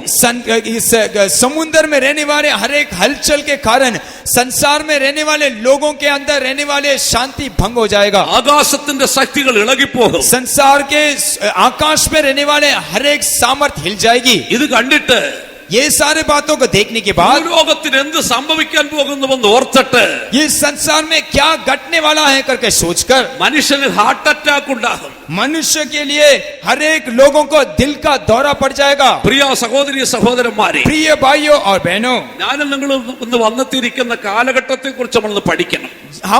मैं और आप पहुंचा हुआ इस काल के बारे में हमें पढ़ना होगा। സൂര്യനിലും ചന്ദ്രനിലും നക്ഷത്രങ്ങളും അവന്റെ ലക്ഷ്യങ്ങൾ കണ്ടു തുടങ്ങി. ये सूरज में, चंद्रमा में और तारागण में कई चिन्हों को हम देख पाएंगे। ആകാശത്തിന്റെ ശക്തികൾ കിളക്കം തട്ടിക്കൊണ്ടിരിക്കുന്നു. आकाश में रहने वाले हर एक सामर्थ वो हिलने लग गया है। മനുഷ്യന്റെ ഹൃദയത്തിൽ പരിഭ്രമം പിടിച്ചിരിക്കുകയാണ്. इस संसार में रहने वाले जीवन बिताने वाले हर एक लोगों का हृदय कांप उठता है। ചുറ്റുപാടുകളെ നോക്കി നമ്മൾ കാര്യങ്ങൾ ഗ്രഹിക്കുന്നവരാവണം. जब हम चारों तरफ रहने वाले घटनाओं को हम देखने के समय, യേശു ഒരിക്കൽ പരീശന്മാരോട് പറഞ്ഞു, एक समय फरीसियों को देखकर यीशु मसीह ने कहा, വൈകുന്നേരം ആകാശം ചുമന്ന് കണ്ടു കഴിഞ്ഞാൽ आप जब शाम के समय इस आकाश को आप देखने के समय നല്ല തെളിവുണ്ടാകുമെന്ന് നിങ്ങൾ പറയുന്നു. आप देखकर बोलेंगे मौसम अच्छा है। കാലത്ത് മൂടി ചുമന്ന് കണ്ടാൽ जब आप उसको घेरा हुआ देखेंगे, മഴക്കോൾ ഉണ്ടാകുമെന്ന് നിങ്ങൾ പറയുന്നു. अभी बारिश आने वाला है करके कहते हैं। ആകാശത്തിന്റെ ഭാവങ്ങളെ വിവേചിക്കുവാൻ നിങ്ങൾക്ക് അറിയാമെങ്കിൽ, यदि आप आकाश के चिन्हों को देखकर समझ सकते हैं तो ഈ കാലത്തിന്റെ ലക്ഷണങ്ങളെ നിങ്ങൾക്ക് വിവേചിച്ചുകൂടായോ? इस काल के युग के बारे में आप क्यों समझ नहीं सकते हो? ഈ കാലത്തിന്റെ ലക്ഷണങ്ങൾ നമ്മൾ വിവേചിക്കുന്നവരാവണം. इस काल के नहीं तो इस युग के होने वाले हर एक घटनाओं के बारे में हमें समझना होगा। ലോകം നേരിടുന്ന ഏറ്റവും വലിയ പ്രശ്നമാണ് ആഗോള താപനം. इस संसार के सबसे बड़ा दिक्कत है तापमान। സൂര്യന്റെ ചൂട് നിയന്ത്രിക്കുവാൻ കഴിയുന്നില്ല. इस संसार में रहने वाले हमारे सूरज का तापमान को कोई नियंत्रण में नहीं ला पाता है। രാഷ്ട്ര നേതാക്കന്മാർ കൂടിച്ചേർന്ന് അതിനുവേണ്ടി ഉച്ചകോടി നടത്തുകയാണ്. कई शास्त्री लोग मिलकर उसके लिए जांच पड़ताल करते हैं। ഈ അടുത്തിടയ്ക്ക് നടന്ന സംഭവങ്ങൾ കേട്ടല്ലോ. आप अभी तात्कालिक होने वाले घटनाओं को आप सुने होंगे। പാരീസിൽ നടന്ന ഉച്ചകോടിയിൽ നിന്ന് അമേരിക്ക പിൻവാങ്ങി. ये सारे बातों को देखने के समय अमेरिका वो पीछे की ओर चला गया। അതിന്റെ അനന്തരഫലം എന്തായിരിക്കും? उसका प्रतिफल क्या होकर पाया जाएगा? വീണ്ടും അന്തരീക്ഷ വായുവിൽ ചൂട് വർദ്ധിക്കാൻ പോകുകയാണ്. आज ये संसार में रहने वाले अंतरिक्ष में तापमान बढ़ने वाला है। ചൂട് കുറയ്ക്കാനുള്ള ക്രമീകരണങ്ങൾ നഷ്ടപ്പെട്ടുകൊണ്ടിരിക്കുകയാണ്. जितना तापमान को घटाने के लिए प्रयास करते हैं, ये हर एक प्रयत्न निष्फल होकर बदलता है। വാഹനങ്ങൾ പെരുകിക്കൊണ്ടിരിക്കുന്നു. क्योंकि वाहन बढ़ता जाता है ഫാക്ടറികളിൽ നിന്ന് കാർബൺ പുറത്തേക്ക് വരുന്നു. और कई फैक्ट्रियों से कार्बन बढ़ता है। മരങ്ങൾ വെട്ടിക്കളയുന്നു. कई जगह में पेड़ को काटा जाता है। അന്തരീക്ഷത്തിൽ കാർബണിന്റെ അളവ് ക്രമാതീതമായി വർദ്ധിക്കുകയാണ്. आप अंतरिक्ष को देखने के समय कार्बन बढ़ता जा रहा है। സൂര്യന്റെ ചൂട് നിയന്ത്രിക്കുവാൻ സാധിക്കുന്നില്ല. इस संसार में रहने वाले सूरज का जो गर्माहट तापमान वो बढ़ता जा रहा है, कोई नियंत्रण नहीं कर पाता। ഈ വിഷയത്തെക്കുറിച്ച് ഐക്യരാഷ്ട്ര സംഘടന പഠനം നടത്തി. जब इसके बारे में जो वैज्ञानिक लोग उसके बारे में जब पढ़ाई किया, UN പഠനം നടത്തി.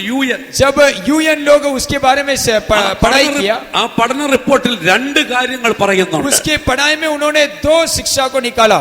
സൂര്യന്റെ ചൂട് ഈ നിലവാരത്തിൽ മുന്നോട്ട് പോയി കഴിഞ്ഞാൽ, ऐसा यदि ये सूरज तापमान में बढ़ता जाएगा तो, ആഗോളതാപനം കുറയുന്നില്ലെങ്കിൽ, यदि इसको कोई नियंत्रण में नहीं ला पाता है तो 1950 ആകുമ്പോഴേക്കും 1950 साल में 1950 ആകുമ്പോഴേക്കും 1950 साल में ഭൂമിയിൽ ഇന്ന് കാണുന്ന 4 സസ്യങ്ങൾ ഉണ്ടായിരിക്കത്തില്ല. इस संसार में 1/4 भाग में जीवन बिताने वाले कोई जीव जंतु जीवित नहीं रहेंगे। 4 ജന്തുക്കളും ഉണ്ടായിരിക്കത്തില്ല. कोई प्राणी जीवित नहीं रहेंगे। മുഴുവനും നശിച്ചു പോകുവാനിടയായി. सारे जीव जंतु नाश किया जाएगा। നമുക്കിപ്പോൾ തന്നെ അറിയാം, अभी भी हम जानते हैं ധ്രുവപ്രദേശങ്ങളിലുള്ള ജീവികളൊക്കെ വംശനാശം നേരിട്ടുകൊണ്ടിരിക്കുകയാണ്. इस संसार में रहने वाले कई जीव प्राणी जो है वो उसके वंश घटता जाता है और नाश होता जाता है। ഞാൻ നിങ്ങൾ ജീവിക്കുന്നത് 2017 अभी आप और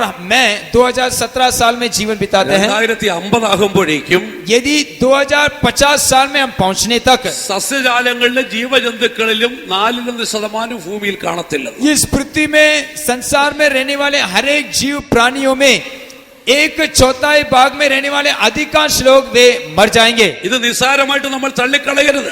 इसको हम साधारण तौर से नहीं टुकराना चाहिए। ഇത് UN കണ്ടുപിടിക്കുന്നതിന് മുമ്പിട്ട് യോഹന്നാന് ദൈവം വെളിപ്പെടുത്തി കൊടുത്തതാണ്. ये UN लोग इसका जांच पड़ताल करके ढूंढ निकालने के पहले ही प्रेरित रोना इसके बारे में वो लिख कर रखा है। വെളിപ്പാട് പുസ്തകം 8-7 വാക്യത്തിലേക്ക് വരുമ്പോൾ, जब हम प्रकाशित वाक्य 8वां अध्याय के 7वें वचन में माने के समय, നമ്മുടെ കർത്താവായ യേശുക്രിസ്തുവിന്റെ മടങ്ങിവരവിന് ശേഷം वहां प्रभु यीशु मसीह के दूसरा आगमन होने के बाद ദൈവത്തിന്റെ ന്യായവിധി ഭൂമിയിലേക്ക് അയക്കും. परमेश्वर का न्याय इस पृथ्वी के पास पहुंचेगा। അവിടെ യോഹന്നാൻ കാണുന്നത്, वहां प्रेरित योना इसे देखता है। ഒന്നാമത്തവൻ തന്റെ കാഹളമൂതി, पहला स्वर्गदूत अपने तुरी को फूकेगा। അപ്പോൾ ഭൂമിയിൽ ഭൂമിയിൽ 1/3 വെന്തുപോയി. तब ये संसार में रहने वाले 1/3 भाग जलकर राख किया जाएगा. വൃക്ഷങ്ങളിൽ 1/3 വെന്തുപോയി. पेड़ में 1/3 भाग नाश किया जाएगा എല്ലാ പച്ചപ്പുല്ലും വെന്തുപോയി. और हर एक हरा घास नाश किया जाएगा. എന്നെ കേൾക്കുന്ന സഹോദരി സഹോദരന്മാരെ, इसको सुनने वाले प्रिय भाइयों और बहनों, ഭൂമിയിൽ 1/3 വെന്തുപോയി എന്ന് തിരുവെടുത്ത് പറയുമ്പോൾ यहाँ जब परमेश्वर का वचन पवित्र शास्त्र में 1/3 भाग जलकर राख किया जाएगा करके कहने के समय 4/1 വെന്തുപോകുമെന്ന് ശാസ്ത്രം പറയുന്നു. यहाँ इतिहास या वैज्ञानिक लोग ऐसे कहते हैं 1/4 भाग नाश किया जाएगा. 4/1 3/1 ഒരു കാര്യം ഉറപ്പാണ്, वो 1/3 रहने दो या 1/4 भाग रहने दो, लेकिन एक निश्चय है कि इस संसार में रहने वाले हर एक भाग जो है नाश किया जाने वाला है. ഭൂമിയിൽ ഒരു വലിയ നാശം സംഭവിക്കാൻ इस പോകുകയാണ്. संसार में एक बड़ा नाश पहुंचने वाला है. സൂര്യന്റെ ചൂട് കുറയുവാൻ പോകുന്നതുമില്ല. इस संसार में रहने वाले हमारे सूरज का तापमान घटने वाला नहीं है. വെളിപ്പാട് 16:8 വരുമ്പോൾ जब हम प्रकाशित वाक्य 14 के 8 में माने के समय അവിടെ സൂര്യന്റെ ചൂട് ഇനിയും കൂടുമെന്ന് എഴുതിയിരിക്കുന്നത്. वहां ऐसे लिखा गया है कि सूरज में रहने वाला तापमान और भी अधिक से अधिक बढ़ता जाएगा. തീ കൊണ്ട് മനുഷ്യനെ ചുടുവാൻ സൂര്യന് അധികാരം ലഭിച്ചു. वहां प्रकाशित वाक्य 16 अध्याय के 8वां वचन में वहां मनुष्य को आग के द्वारा भस्म किया जाएगा करके लिखा गया है. അത്യുഷ്ണത്താൽ മനുഷ്യൻ വെന്തുപോയി എന്ന് പറഞ്ഞിരിക്കുന്നു. वहां बड़ा तापमान के द्वारा लोग या मनुष्य जाति जलकर राख किया जाएंगे करके लिखा गया है. പ്രിയ സഹോദരി സഹോദരന്മാരെ, प्रिय भाइयों और बहनों, ലോകം ഒരു വലിയ വിനാശത്തിലേക്ക് നീങ്ങുകയാണ്. ये संसार विनाश की ओर आगे बढ़ता जा रहा है. ആകാശത്തിന്റെ ശക്തികൾ കിളക്കം इस തട്ടിക്കൊണ്ടിരിക്കുന്നു. आकाश के हर एक सामर्थ्य वो हिलने लग गया है. യുഎന്റെ റിപ്പോർട്ടിൽ രണ്ടാമത് പറഞ്ഞിരിക്കുന്നത്, ये यूएन के रिपोर्ट के दूसरा भाग ऐसा कहता है, ഈ നിലവാരത്തിൽ സൂര്യന്റെ ചൂട് മുന്നോട്ട് പോയി കഴിഞ്ഞാൽ यदि ऐसे सूरज के तापमान अधिक से अधिक बढ़ते जाने पर അന്റാർട്ടിക്ക ഉൾപ്പെടെയുള്ള ഹിമപ്രദേശങ്ങളിലെ മഞ്ഞ് ഉരുകും. ये अंटार्कटिका नामक कहा जाने वाले जो बर्फीली जगह है वहां के बर्फ जो है वो पिघलने लग जाएगा. അതുരുകി സമുദ്രത്തിലേക്ക് വന്നു കഴിഞ്ഞാൽ जब वो बर्फ पिघलकर समुद्र में आएगा, സമുദ്രജലത്തിന്റെ അളവ് 61 മീറ്റർ കണ്ട് ഉയരുവാനിടയായി ये തീരും. समुद्र के जो जल जो है, पानी जो है 61 मीटर वो ऊंचाई में बढ़ता जाएगा. 6 മീറ്റർ വെള്ളം ഉയർന്നു കഴിഞ്ഞാൽ यदि 6 मीटर पानी भी उसके तट में बढ़ता है तो ലണ്ടൻ സിറ്റി വെള്ളത്തിന് അടിയിലായി പോകും. ये पूरा लंदन शहर जो है वो पानी के नीचे चला जाएगा. ന്യൂയോർക്ക് സിറ്റി വെള്ളത്തിന്റെ അടിയിലായി പോകും. न्यूयॉर्क शहर पानी के नीचे चला जाएगा. ഞങ്ങൾ താമസിക്കുന്നത് കൊച്ചിയിലാണ്. കൊച്ചിയില് हम कोची में रहते हैं.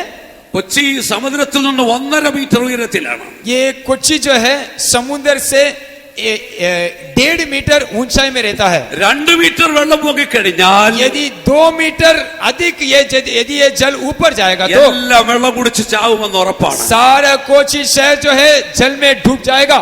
പ്രിയ സഹോദരി സഹോദരന്മാർ, प्रिय भाइयों और बहनों, അതിന്റെ ലക്ഷണങ്ങൾ ആരംഭിച്ചു കഴിഞ്ഞിരിക്കുന്നു. उसका हर एक चिन्ह आरंभ हो गया है. 2017 ജൂലൈ മാസം 2017 ജൂൺ മാസം 2017 जून महीना में 4-ാം തീയതി चौथा ദീപിക എന്ന മലയാള പത്രത്തിൽ ഒരു വാർത്തയുണ്ടായിരുന്നു. दीपिका करके कहने वाले मलयालम पत्रिका में ऐसा लिखा गया था. സ്വാൻസി യൂണിവേഴ്സിറ്റിയിലെ സയന്റിസ്റ്റുകൾ നടത്തിയൊരു പഠനമാണ്. सनशिन यूनिवर्सिटी में ऐसे वैज्ञानिक लोगों ने ऐसे एक आविष्कार ढूंढ निकाला.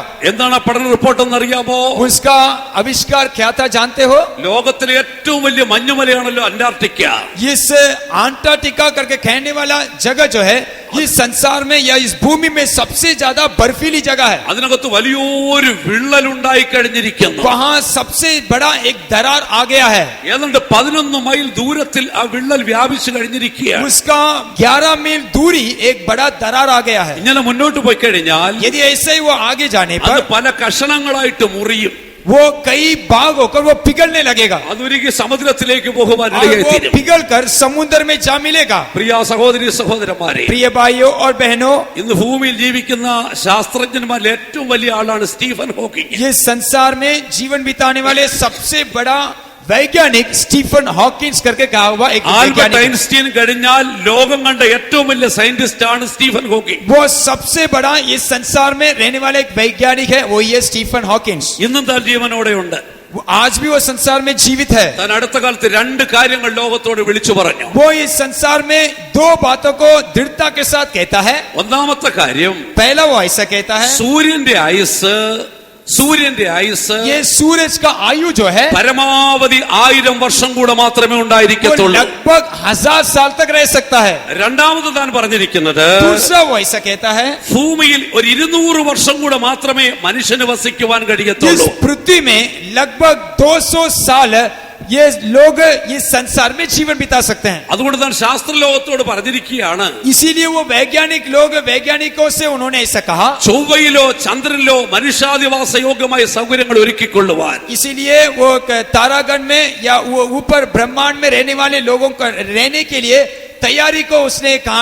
കേൾക്കുന്ന പ്രിയപ്പെട്ട സഹോദരി സഹോദരന്മാരെ, इसलिए प्रिय भाइयों और बहनों, ലോകത്തിന്റെ അവസ്ഥ എന്താണ് നമ്മൾ ചിന്തിച്ചു നോക്കണം. हम ये सारे बातों को देखकर ये संसार का अवस्था क्या होने वाला है करके समझना चाहिए. 2013 ഡിസംബർ മാസം 15 തീയതി 2013 साल के दिसंबर महीने के 15 तारीख को എല്ലാ ദേശീയ മാധ്യമങ്ങളിലും ലണ്ടനിൽ നിന്നുള്ളൊരു ന്യൂസ് പുറത്തു വരികയുണ്ടായി. वहां ऐसे एक बात को उल्लेख किया गया. ആ ന്യൂസ് ഇപ്രകാരമായിരുന്നു, वो क्या था? പ്രപഞ്ചം ചുട്ടുപഴുത്ത് ये पूरा ब्रह्मांड नष्ट किया जाकर അത് ചുരുങ്ങി ഒരു ഫുട്ബോളിനോളമായി തീരുന്നു. वो छोटा होकर एक फुटबॉल के समान हो जाएगा. അത് ചുരുങ്ങി ചുരുങ്ങി ഒരു ഫുട്ബോളിനോളമായി തീരും. वो छोटा होकर फुटबॉल के समान बदल जाएगा. ഒടുവിൽ അത് പൊട്ടിത്തെറിച്ച് ഇല്ലാതെയായി തീരും. और आखिरी में वो फटकर वो कुछ नहीं के समान हो जाएगा. പ്രപഞ്ചത്തിന്റെ ഏതോ ഒരു കോണിൽ അതിന്റെ വിനാശം ആരംഭിച്ചു കഴിഞ്ഞിരിക്കുന്നുവെന്ന്. ये संसार में या इस पृथ्वी जो भूमंडल है उसके कई कोने में वो विनाश आ पहुंचा है. പ്രിയ സഹോദരി സഹോദരന്മാരെ, इसलिए प्रिय भाइयों और बहनों, ഭൂമിയുടെ ഭാവി ഒരിക്കലും സുരക്ഷിതമല്ല. ये संसार कदापि एक सुरक्षित जगह नहीं है. സൂര്യന്റെ ചൂട് ക്രമാതീതമായി വർദ്ധിക്കുന്നു. ये सूरज का तापमान बढ़ता जा रहा है. ആകാശത്തിന്റെ ശക്തികൾ കിളക്കം തട്ടിക്കൊണ്ടിരിക്കുന്നു. आकाश के हर एक सामर्थ्य पिघलने लग गया है. ആസന്ന ഭാവിയിൽ ലോകത്ത് സംഭവിക്കാൻ പോകുന്ന 2 വിപത്തുകളെ കുറിച്ച് ശാസ്ത്രലോകം ഭയപ്പെടുകയാണ്. वर्तमान में इस संसार में होने वाले 2 बातों के प्रति ये संसार डरते हुए कांपते हुए पाया जाता है. 2 അതിഭയങ്കരമായ വിപത്തുകൾ ലോകത്ത് സംഭവിക്കുമെന്ന് ശാസ്ത്രലോകം ഭയപ്പെടുന്നു. ये वैज्ञानिक लोग 2 घटना के प्रति बड़ा भयानक डर के साथ पाए जाते हैं. അതിൽ ഒന്നാമത്തേതാണ് അതിശക്തമായ സൗരവാദം എന്ന് പറഞ്ഞിരിക്കുന്നത്. उसका सबसे पहला जो है वो सूरज का एक तूफान करके कहा गया है. സൂര്യനിൽ നിന്നും സൗരവാദം സോളാർ സ്ട്രോം ഉണ്ടാകുമെന്ന് പറഞ്ഞിരിക്കുന്നു. सूरज से सौर्य तूफान को वहां से निकलेगा करके वे बोलते हैं. നമുക്ക് ഈ ചാർട്ടിലേക്ക് വരുമ്പോൾ അത് കാണാൻ സാധിക്കും. इस चार्ट में पहले चित्र में आप उसके बारे में देख सकते हो. ഈ ചാർട്ടിൽ സൂര്യനിൽ നിന്ന് പ്രവഹിക്കുന്നതായ സോളാർ സ്ട്രോം സൗരവാദത്തിന്റെ ചിത്രം നമുക്ക് കാണുവാൻ കഴിയുന്നു. वहां सूरज से निकलने वाले एक तूफान नहीं तो सौर तूफान को आप देख सकते हो. എന്താണ് ഈ സൗരവാദം എന്ന് ചോദിച്ചാല്, ये सौर तूफान क्या है करके यदि आप पूछने से, സൂര്യന്റെ ഉപരിതലത്തിന് ഫോട്ടോസ്ഫിയർ എന്നാണ് പേര് പറഞ്ഞിരിക്കുന്നത്. ये सूरज के अंदर फोटोस्फीयर नामक एक ऊर्जा उसके अंदर पाया जाता है. സൂര്യന്റെ അന്തരീക്ഷത്തിന് കൊറോണ എന്നും പേര് പറഞ്ഞിരിക്കുന്നു. और ये सूरज के चारों तरफ कोरोना पाया जाता है. ഇവിടുത്തെ പ്രശ്നം എന്താണെന്ന് വെച്ചാൽ, यदि ये दोनों को हम जोड़ने के समय സൂര്യന്റെ ഉപരിതലമായ ഫോട്ടോസ്ഫിയറിലുള്ളതിനേക്കാൾ ചൂട് അന്തരീക്ഷമായ കൊറോണയിലുണ്ട്. ये सूरज के अंदर रहने वाले फोटोस्फीयर से बढ़कर ये उसके चारों तरफ रहने वाले कोरोना में उससे भी बड़ा ऊंचा या गर्माहट पाया जाता है. സാധാരണ ഉപരിതലത്തിൽ ചൂടും അന്തരീക്ഷത്തിൽ കുറവുമാണ് വരേണ്ടത്. साधारण तौर से देखने के समय अंतरिक्ष में थोड़ा ही गर्माहट पाया जाता है. പക്ഷെ ഇവിടെ നേരെ തിരിച്ചാണ്. यदि हम यहाँ देखने के समय ഉപരിതലത്തിലെ ചൂടിനേക്കാൾ അന്തരീക്ഷത്തിൽ സൂര്യന് ചൂട് കൂടുതലാണ്. यहाँ देखने से बढ़कर अंतरिक्ष में भयानक गर्माहट बढ़ता हुआ पाया जाता है. സൂര്യന്റെ ഉപരിതലത്തിലെ ചൂട് जब हम सूरज के अंदर रहने वाले गर्माहट को देखने के समय 5500 ഡിഗ്രി സെൽഷ്യസ് ആണെന്നുണ്ടെങ്കിൽ 2500 डिग्री सेल्सियस गर्माहट पाया जाता है. അതിന്റെ അന്തരീക്ഷത്തിലെ ചൂട് जब उसके अंतरिक्ष के गर्माहट को देखने के 20 समय ലക്ഷം ഡിഗ്രി സെൽഷ്യസിലപ്പുറമാണ്. 20,000 लाख डिग्री सेल्सियस का बड़ा तापमान गर्माहट पाया जाता है. അതിന്റെ കാരണം എന്താണെന്ന് ശാസ്ത്രത്തിന് കണ്ടുപിടിക്കാൻ കഴിയുന്നില്ല. उसका कारण क्या है करके वैज्ञानिक लोग भी नहीं पहचान पा रहे हैं. മണിക്കൂറുകൾ 40 ലക്ഷം മൈൽ വേഗതയിൽ സൂര്യനിൽ നിന്ന് കാറ്റുകൾ വന്നുകൊണ്ടിരിക്കുകയാണ്. 1 घंटे में लगभग 40 लाख गर्माहट इस सूरज से बाहर निकलता है. 1859 ഈ സൗരവാദം ഭൂമിയിൽ പതിച്ചു.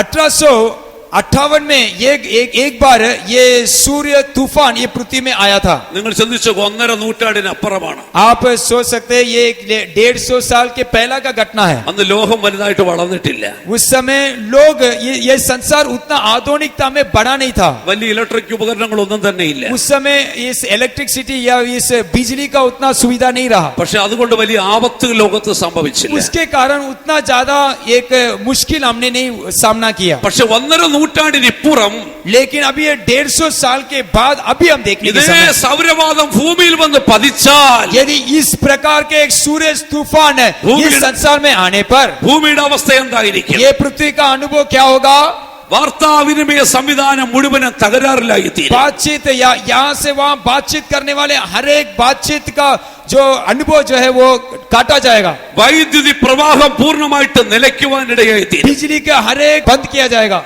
കറണ്ട് ഉണ്ടായിരിക്കത്തില്ല, वहाँ बिजली नहीं रहेगा, AC ഉണ്ടായിരിക്കത്തില്ല, एसी भी काम नहीं करेगा, ഹീറ്റർ ഉണ്ടായിരിക്കത്തില്ല, हीटर भी काम नहीं करेगा, കമ്പ്യൂട്ടർ ഉണ്ടായിരിക്കത്തില്ല, कंप्यूटर भी काम नहीं करेगा, മൊബൈൽ ഫോൺ ഉണ്ടായിരിക്കത്തില്ല, हमारे हाथ में रहने वाला इंटरनेट- मोबाइल फोन काम नहीं करेगा, ഇന്റർനെറ്റ് ഉണ്ടായിരിക്കത്തില്ല, इंटरनेट भी काम नहीं करेगा, GPS ഉണ്ടായിരിക്കത്തില്ല, हमारे GPS जो है वो भी काम नहीं करेगा, വെളിച്ചം ഉണ്ടായിരിക്കത്തില്ല. ज्योति भी नहीं रहेगा।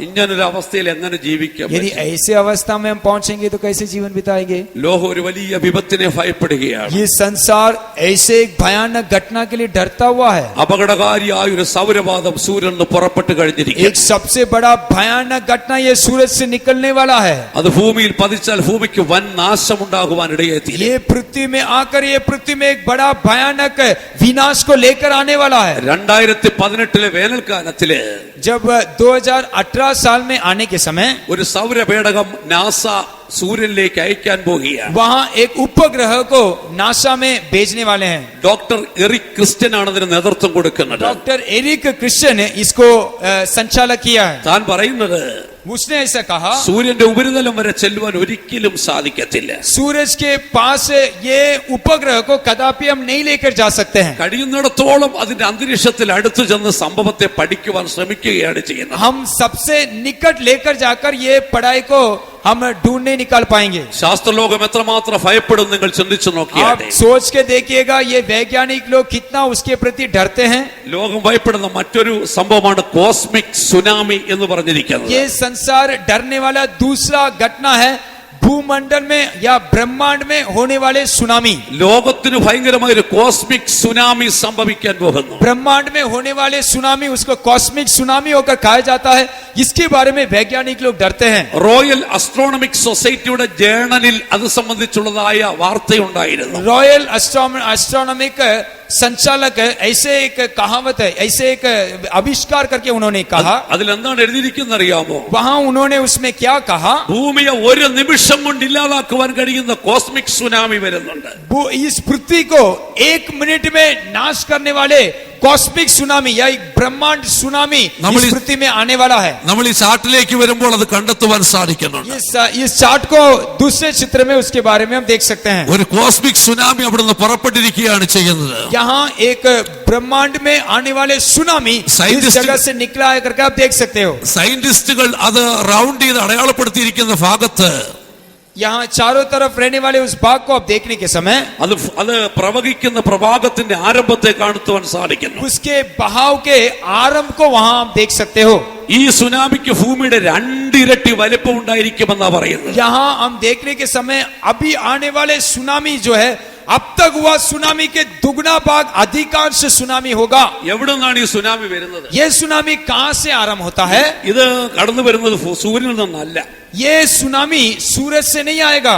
ഭൂമി ഉൾപ്പെടുന്നതായ ഒരു ക്ഷീരപഥം അഥവാ മിൽക്കി വേ ഉണ്ട്. यहाँ पृथ्वी के साथ रहने वाले ग्रह को हम देख सकते हैं। ഇതിനടുത്ത് മറ്റൊരു സൗരയൂഥമുണ്ട്. ये पृथ्वी के साथ रहने वाले एक आकाश गंगा को हम देख सकते हैं। അതിന്റെ പേര് പെർസിയൂസ് എന്നാണ്. उसको आकाश गंगा के नाम में कहा जाता है। ഈ പെർസിയൂസിൽ നിന്നാണ് ഈ കൂറ്റൻ സുനാമി പുറപ്പെട്ടിരിക്കുന്നത്. ये आकाश गंगा करके कहा जाने वाले इस द्वीप से ही ये सुनामी निकलता है। പക്ഷെ ഇവിടെ ഒരു പ്രശ്നമുണ്ട്. यहाँ एक सवाल उठता है। ഭൂമിക്ക് ചുറ്റും ഒരു കാന്തിക വലയമുണ്ട്. यहाँ पृथ्वी के चारों तरफ चुंबक खींचने वाले का अनुभव है। ആ കാന്തിക പ്രഭാഗത്താൽ ഈ സുനാമിയെ ഭൂമിയിലേക്ക് വലിച്ചാകർഷിക്കും. ये पृथ्वी के अंदर रहने वाले एक चुंबकीय शक्ति रहने के कारण ये सुनामी को ये चुंबक खींच के अपनी ओर खींचेगा। അങ്ങനെ അത് ഭൂമിയിലേക്ക് വലിച്ചാകർഷിക്കപ്പെട്ട് കഴിഞ്ഞാൽ यदि ऐसे ये पृथ्वी का चुंबक इस सुनामी के अपनी ओर खींचने के समय കടൽ വെള്ളം ഇരച്ച് കരയിലേക്ക് കയറുവാനിടയായി തീരും. ये सुनामी जो है वो समुद्र की ओर निकल जाएगा। ഭൂമിക്ക് ഭയങ്കരമായ നാശം സംഭവിക്കും. ये पृथ्वी में एक सबसे भयानक विनाश आएगा। ആ കോസ്മിക് സുനാമിയെ ശാസ്ത്രലോകം ഭയപ്പെടുകയാണ് ये ചെയ്യുന്നത്. कॉस्मिक सुनामी या इस ब्रह्मांड में आने वाले सुनामी के बारे में वैज्ञानिक लोग डरते हैं। എന്നെ കേൾക്കുന്ന സഹോദരി സഹോദരന്മാരെ, इसको सुनने वाले प्रिय भाइयों और बहनों, നമ്മുടെ കർത്താവ് യേശുക്രിസ്തു പറഞ്ഞു, हमारा प्रभु यीशु मसीह आने वाला है। ആകാശത്തിന്റെ ശക്തികൾ കിളക്കം സംഭവിക്കും. इस आकाश में रहने वाले हर एक सामर्थ को हिलाएगा। കടലിന്റെ ഓളത്തിന്റെ മുഴക്കം നിമിത്തം മനുഷ്യന് നിരാശയുണ്ടാകും. इस संसार में रहने वाले समुद्र के हिलने के कारण लोगों के लिए बेचैनी होगा। ഒരു കാലത്ത് കടലെന്ന് പറഞ്ഞാൽ അമ്മയെന്നാണ് മനുഷ്യൻ വിളിച്ചിരുന്നത്. एक समय समुद्र को देखकर माँ के समान पुकारते थे।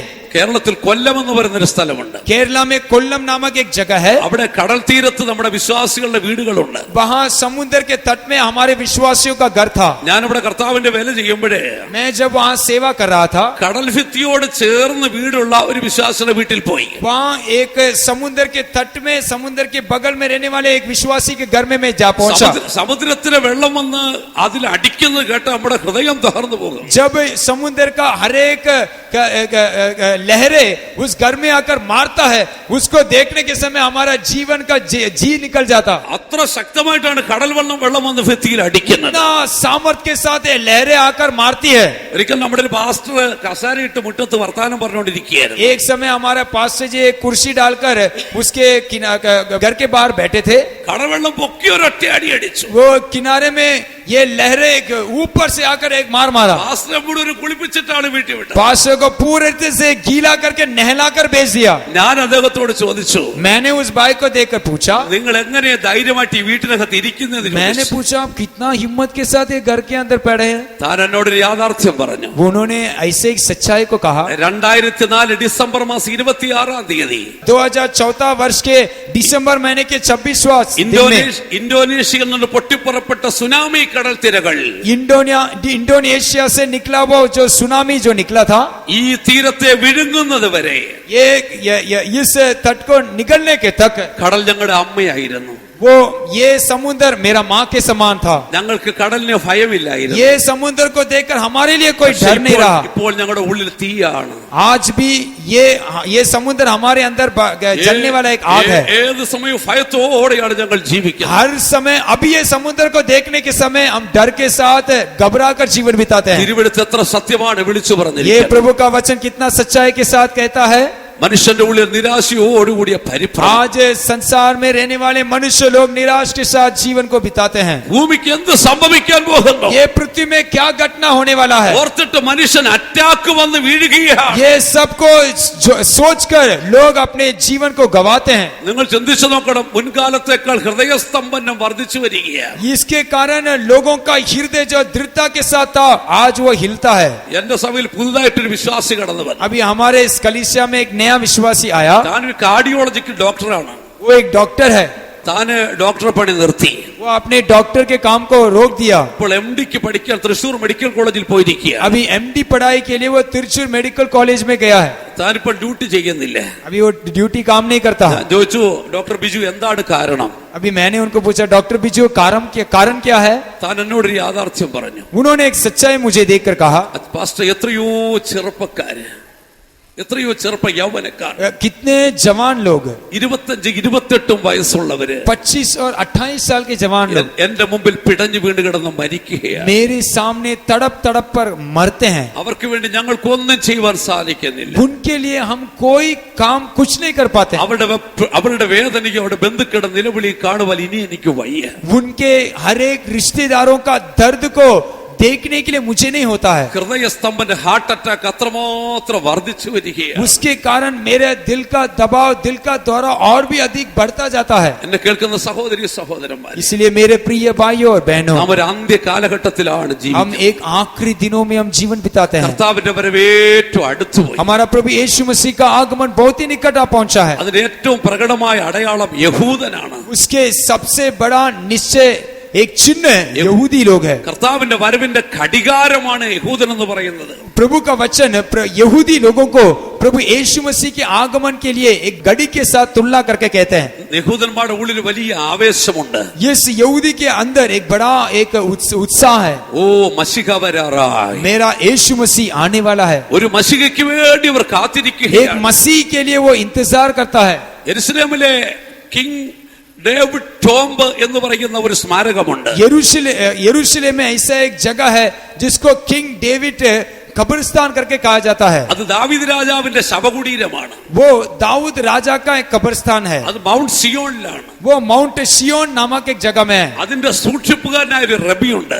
उसको गृह रक्षक होकर पा गया हुआ एक रबी है। തന്റെ പേര് റബി യൂസഫ് ബർഗർ എന്നാണ് തന്റെ പേര്. उसका नाम रबी यूसुफ बर्गर। താൻ പ്രവചിച്ചിരിക്കുന്നത് उसने ऐसे एक भविष्यवाणी किया 2022 മശിഹ പ്രത്യക്ഷമാകുമെന്ന്. 2022वां साल में मसीहा प्रकट होगा। ഇത് താൻ വെറുതെ പറഞ്ഞിരിക്കുകയല്ല. वो ऐसे ही साधारण तौर से कहा हुआ भविष्यवाणी नहीं है। 12ാം നൂറ്റാണ്ടിൽ ജീവിച്ചിരുന്ന മറ്റൊരു റബി ഉണ്ടായിരുന്നു. 12 शताब्दी में जीवन बिताने वाला और एक नबी था। മോസസ് ബർമായിമോൻ എന്നാണ് തന്റെ പേര്. उसका नाम मोसेस बर्माईमान। താൻ വലിയ പ്രവാചകനായിരുന്നു. वो एक बड़ा भविष्यवक्ता था। താൻ നടത്തിയ പ്രവചനങ്ങളും उसका भविष्यवाणी के साथ അസ്ട്രോണമിക്കൽ എവിഡൻസും വെച്ച് നോക്കിയിട്ട് और खगोलीय आविष्कार के द्वारा താൻ ചേർത്ത് പഠിച്ചിട്ട് പ്രവചിച്ചിരിക്കുകയാണ്. उसके साथ पढ़कर उसने ऐसा भविष्यवाणी किया 2022 നമ്മുടെ മശിഹ വെളിപ്പെടുമെന്ന്. 2022वां साल में हमारा मसीहा प्रकट होगा। യഹൂദൻ ഒരു മശിഹയ്ക്ക് വേണ്ടി കാത്തിരിക്കുകയാണ്. एक यहूदी मसीहा के लिए इंतजार करता है। യഹൂദന്മാരുടെ ഇടയിലുള്ള ഇന്നത്തെ റബിമാരിൽ ഏറ്റവും പ്രായം കൂടിയ ഒരാളുണ്ട്. यहूदियों के बीच में एक सबसे बड़ा एक रबी है।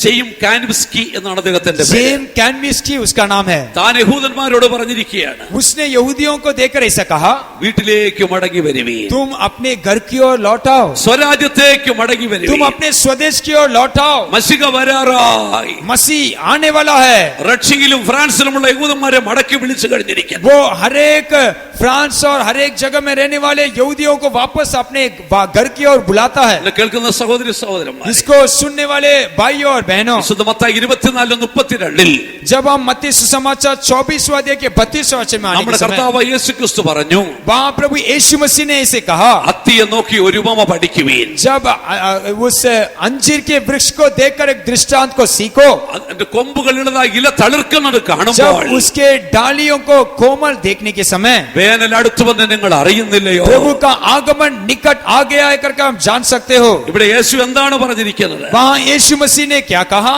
യഹൂദൻ കർത്താവിന്റെ വരവിനൊരു അടയാളമാണ്. यहूदी प्रभु यीशु मसीह के आगमन का एक चिन्ह है। അത്തി യഹൂദനെ വെളിപ്പെടുത്തി കാണിക്കും. यहाँ ये अंजीर का पेड़ यहूदी को दिखाता है। ഒരിക്കലും അത്തി ഉണങ്ങിപ്പോയി, एक समय ये अंजीर सूखा हुआ था, എന്നാൽ യഹൂദൻ വീണ്ടും ശക്തി പ്രാപിക്കും. लेकिन ये यहूदी और एक बार दृढ़ और सामर्थ को हासिल करेगा। അതിന്റെ കൊമ്പുകൾ തളിർക്കും, उसका सामर्थ और एक बार बलवंत होगा। അത് പ്രബലപ്പെടുന്നത് കാണുമ്പോൾ और उसके बलवंत होने की बातों को देखने के समय ഒരു യാഥാർത്ഥ്യം മനസ്സിലാക്കിക്കും. एक सच्चाई को हमें समझना होगा, കർത്താവിന്റെ വരവിനോട് അടുത്തിരിക്കുക. हमारा यीशु मसीह का आगमन बहुत ही निकट आ गया है। 1948 മെയ് മാസം 14 തീയതി 1948 के मई महीना के 13वां तारीख में ഇസ്രായേൽ എന്ന് പറയുന്ന രാജ്യം സ്ഥാപിക്കുമ്പോൾ जब इस्राएल एक राज्य होकर स्थापित किया गया, വെറും 7 ലക്ഷം യഹൂദന്മാരെ രാജ്യത്തുണ്ടായിരുന്നു. तब केवल 7 लाख यहूदी उस राज्य में पाए गए थे।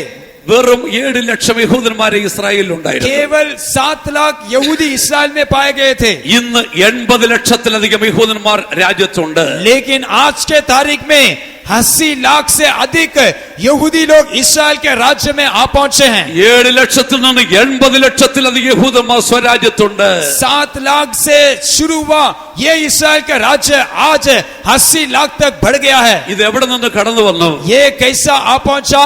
ആവർത്തനം 30-4 വാക്യത്തിലേക്ക് വരുമ്പോൾ जब व्यवस्था विवरण 30वां अध्याय का 4वां वचन में आने के समय ദൈവം മോശയോട് ഒരു നിയമം ചെയ്തിട്ടുണ്ട്. यहाँ प्रभु मूसा के साथ एक नियम देता है। ആ നിയമത്തിൽ മോശയോട് ദൈവം ഇങ്ങനെയാണ് പറഞ്ഞത്, वो नियम में परमेश्वर मूसा को देखकर ऐसा कहा, നിനക്കുള്ളവർ ആകാശത്തിന്റെ അറുതി വരെ ചിതറിപ്പോയിരുന്നാലും यदि तेरा संतान इस आकाश के नीचे कहां भी बरबस बिखरे गए हैं तो भी നിന്റെ ദൈവമായ യഹോവ അവരെ അവിടെ നിന്ന് കൂട്ടിച്ചേർക്കും. तेरा परमेश्वर यहोवा उनको वहां से इकट्ठा करेगा, അവിടെ നിന്ന് അവൻ നിന്നെ കൊണ്ടുവരും. वहां से उसको वो ले आएगा। പ്രിയ സഹോദരി സഹോദരന്മാരെ, प्रिय भाइयों और बहनों, യഹൂദൻ ലോകത്തിന്റെ നാനാഭാഗത്തേക്കും ചിതറപ്പെട്ടു പോയി. ये यहूदी लोग इस संसार के कई चारों तरफ बिखरे हुए थे, ദൈവമായ യഹോവ അവരെ സ്വരാജ്യത്തേക്ക് കൊണ്ടുവന്നുകൊണ്ടിരിക്കുന്നു. लेकिन परमेश्वर यहोवा उनको वापस अपने देश की ओर लौटाता है। യെശയ്യാവ് 12 2 വാക്യത്തിലേക്ക് 12 വാക്യത്തിലേക്ക് വരുമ്പോൾ यशायाह भविष्यवक्ता का पुस्तक 11 अध्याय के 12 वचन में माने के समय യെശയ്യാവ് നമ്മെ ഓർപ്പിക്കുകയാണ് ചെയ്യുന്നത്. वहाँ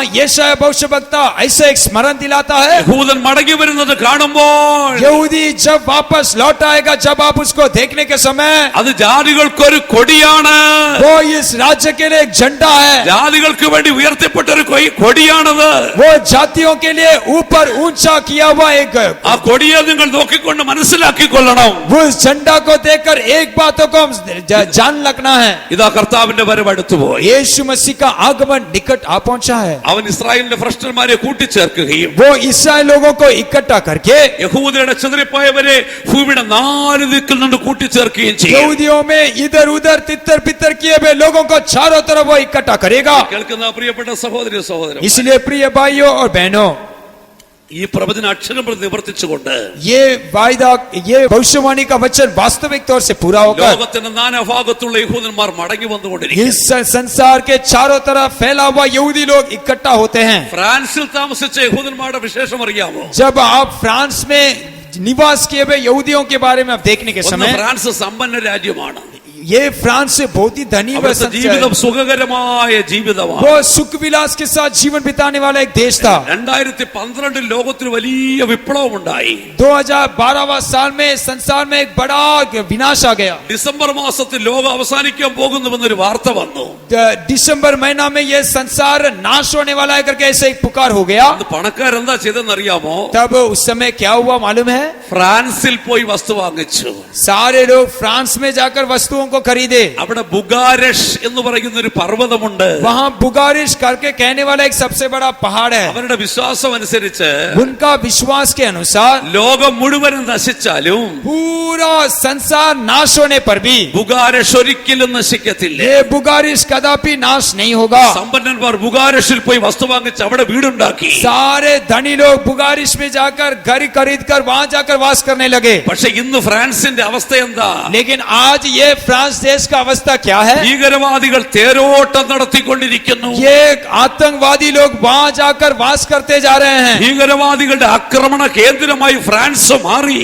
आतंकवादी लोगों का हर एक आक्रमण का निशाना फ्रांस बदल गया है। ഇത് എന്തിനു വേണ്ടിയാണെന്ന് അറിയാമോ? उसका कारण क्या है कर आप जानते हो? യഹൂദനെ സ്വരാജ്യത്തേക്ക് മടക്കി വരുത്തുവാൻ ये यहूदियों को वापस अपने स्वदेश में लौटाना है। 2016 മാത്രം 2016 साल में लगभग 4000 യഹൂദന്മാർ ഫ്രാൻസിൽ നിന്നും ഇറങ്ങി വന്നു കഴിഞ്ഞു. 4000 लोगों से अधिक लोग फ्रांस से वापस अपना स्वदेश को लौटाए। സെഫന്യാവിന്റെ പുസ്തകത്തിലേക്ക് വരുമ്പോൾ जब आप जकरिया के पुस्तक में हम आने के समय 3-ാമത്തെ 10-ാം വാക്യത്തില് 3 अध्याय के 10वें वचन में, ആഫ്രിക്കയിൽ നിന്നുള്ള യഹൂദന്മാരെ മടക്കി വരുത്തുമെന്ന് പറഞ്ഞിട്ടുണ്ട്. क्या मैं रहने वाले यहूदियों को भी वापस अपने स्वदेश में लाऊंगा करके कहा गया। അവിടെ നമ്മൾ എന്താണ് വായിക്കുന്നത്? वहाँ हम क्या पढ़ सकते हैं? ഊസ് നദിയുടെ അക്കരെ നിന്ന് उस नदी के उस जगह से എന്റെ നമസ്കാരികൾ എന്റെ ചിതറിപ്പോയവരുടെ ശവ മടങ്ങി വരൂ.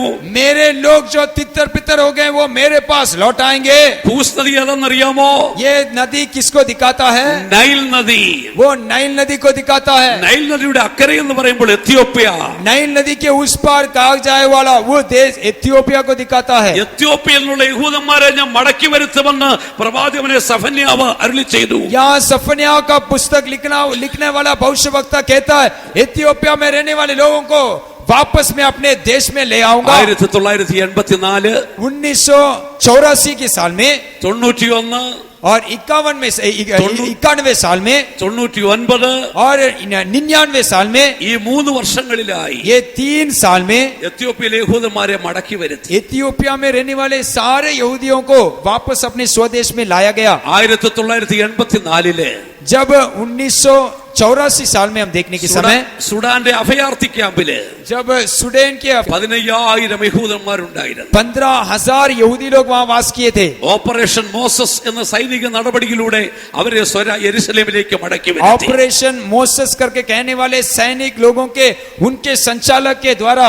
ये 15,000 लोगों को वापस अपने स्वदेश में लाया गया। 1991 1991 साल में ഓപ്പറേഷൻ സോളമൻ എന്ന സൈനിക നടപടിയിലൂടെ ऑपरेशन सोलोमन करके कहा गया हुआ एक संचालक के द्वारा 20,000 യഹൂദന്മാരെ യെരുശലേമിലേക്ക് മടക്കി വരുത്തി. 20,000 यहूदी लोगों को वापस यरूशलेम में लाया गया। 1999 और 1999 साल में ശേഷിച്ച 3,000 പേരെ സ്വരാജ്യത്തേക്ക് മടക്കി और വരുത്തി. बचा हुआ 3,000 लोगों को भी यहूदियों के यरूशलेम में वापस लौटाया गया। ജാതികൾക്കൊരു കൊടി ഉയർത്തിയിരിക്കുന്നു. मैं तुम्हारे लिए एक झंडा को फैलाया हूँ। ഇത് കാണുമ്പോൾ ഒരു യാഥാർത്ഥ്യം മനസ്സിലാക്കിക്കോ. इसको देखने के समय एक सच्चाई को हमें समझना होगा। കർത്താവിന്റെ വരവടുത്തു പോയി. हमारा प्रभु यीशु मसीह का आगमन निकट आ ഈ पहुंचा है। സന്ദേശം അവസാനിപ്പിക്കുമ്പോൾ ഒരു വിഷയം കൂടെ ഞാൻ പറഞ്ഞുകൊള്ളട്ടെ. ये एक और बात कहकर मैं अपने शब्द को खत्म करने के लिए चाहता हूँ। യിരെമ്യാവ് 31:22 വാക്യത്തിലേക്ക് വരുമ്പോൾ जब आप यिर्मयाह भविष्यवक्ता का पुस्तक 31वां अध्याय के 22वें वचन में माने के समय അവിടെ പ്രവാചകൻ ഒരു കാര്യം വിളിച്ചു പറഞ്ഞു. वहाँ भविष्यवक्ता एक बात को कहता है, ഇസ്രായേൽ കന്യകേ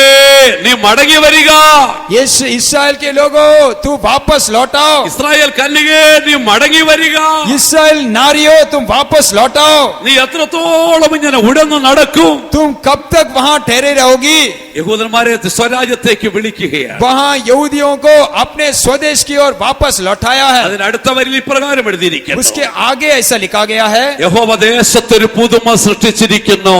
यहोवा परमेश्वर तुझे एक नया सृष्टि होकर बनाया है। യഹോവ ദേശത്തൊരു പുതുമ സൃഷ്ടിച്ചിരിക്കുന്നു. यहोवा परमेश्वर ने एक नया सृष्टि पृथ्वी में प्रकट हो गया हुआ। എന്താണ് ആ പുതുമയെന്നറിയാമോ? ये कौन सा प्रकट हुआ है? സ്ത്രീ പുരുഷനെ ചുറ്റി പരിപാലിക്കുന്നു. नारी पुरुष की रक्षा करेगी। സ്ത്രീ പുരുഷനെ ചുറ്റി പരിപാലിക്കുന്നു. नारी पुरुष की रक्षा करेगी। ഇന്ന് യെരുശലേം ദേശത്ത് ആ പുതുമ സ്ഥാപിച്ചു കഴിഞ്ഞിരിക്കുന്നു. आज यरूशलेम के देश में ये नया सृष्टि का प्रकट आप देख सकते हो। പ്രിയപ്പെട്ട സഹോദരി സഹോദരന്മാരെ, प्रिय भाइयों और बहनों, ഈ ചാർട്ടിലേക്ക് നിങ്ങളൊന്ന് നോക്കിയാട്ടെ. आप तीसरा चार्ट में देखने के समय ഇന്ന് ലോകത്തിൽ ഏറ്റവും അധികം यहाँ संसार में सबसे अधिक സുന്ദരിമാരായ വനിതകൾ സേവനം ചെയ്യുന്ന സൈന്യം ഇസ്രായേലിന്റേതാണ്. सबसे सुंदर नारियां सैनिक होकर सेवा करने वाला राज्य वो इस्राएल का राज्य है। ഇസ്രായേലിൽ സൗന്ദര്യമുള്ള സ്ത്രീകൾ സൈനിക സേവനം ചെയ്യുന്നു. इस्राएल में सबसे सुंदर नारियां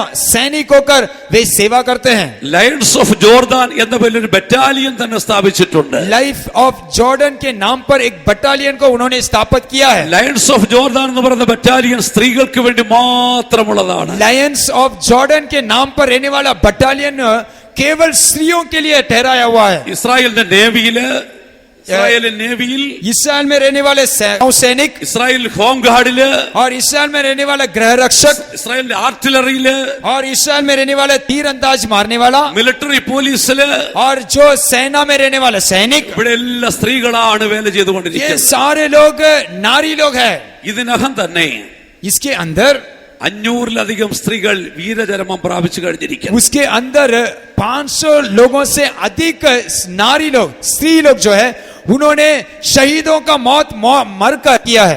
ഈജിപ്തിന്റെ യോർദാന്റെ അതിർത്തിയില് यहाँ योर्दान के तट में 1200 സ്ത്രീകളാണ് സൈനിക സേവനം ചെയ്യുന്നത്. 1200 स्त्री लोग सैनिक होकर वे सेवा करते हैं। ഒരു പുതുമ ദേശത്ത് ഇവ സൃഷ്ടിച്ചിരിക്കുന്നു. ये एक नया सृष्टि प्रकट हुआ है। സ്ത്രീ പുരുഷനെ ചുറ്റി പരിപാലിക്കുന്നു. नारी पुरुष की रक्षा करेगी। ഇസ്രായേൽ വനിതകളായിട്ടുള്ള സൈനികരോടൊരു ചോദ്യം ചോദിച്ചു. यहाँ इसराइल में सबसे बड़ा रहने वाले एक अधिकारी ने ऐसे एक सवाल पूछा, നിങ്ങൾ ഈ സൈനിക സേവനത്തിൽ തൃപ്തരാണോ?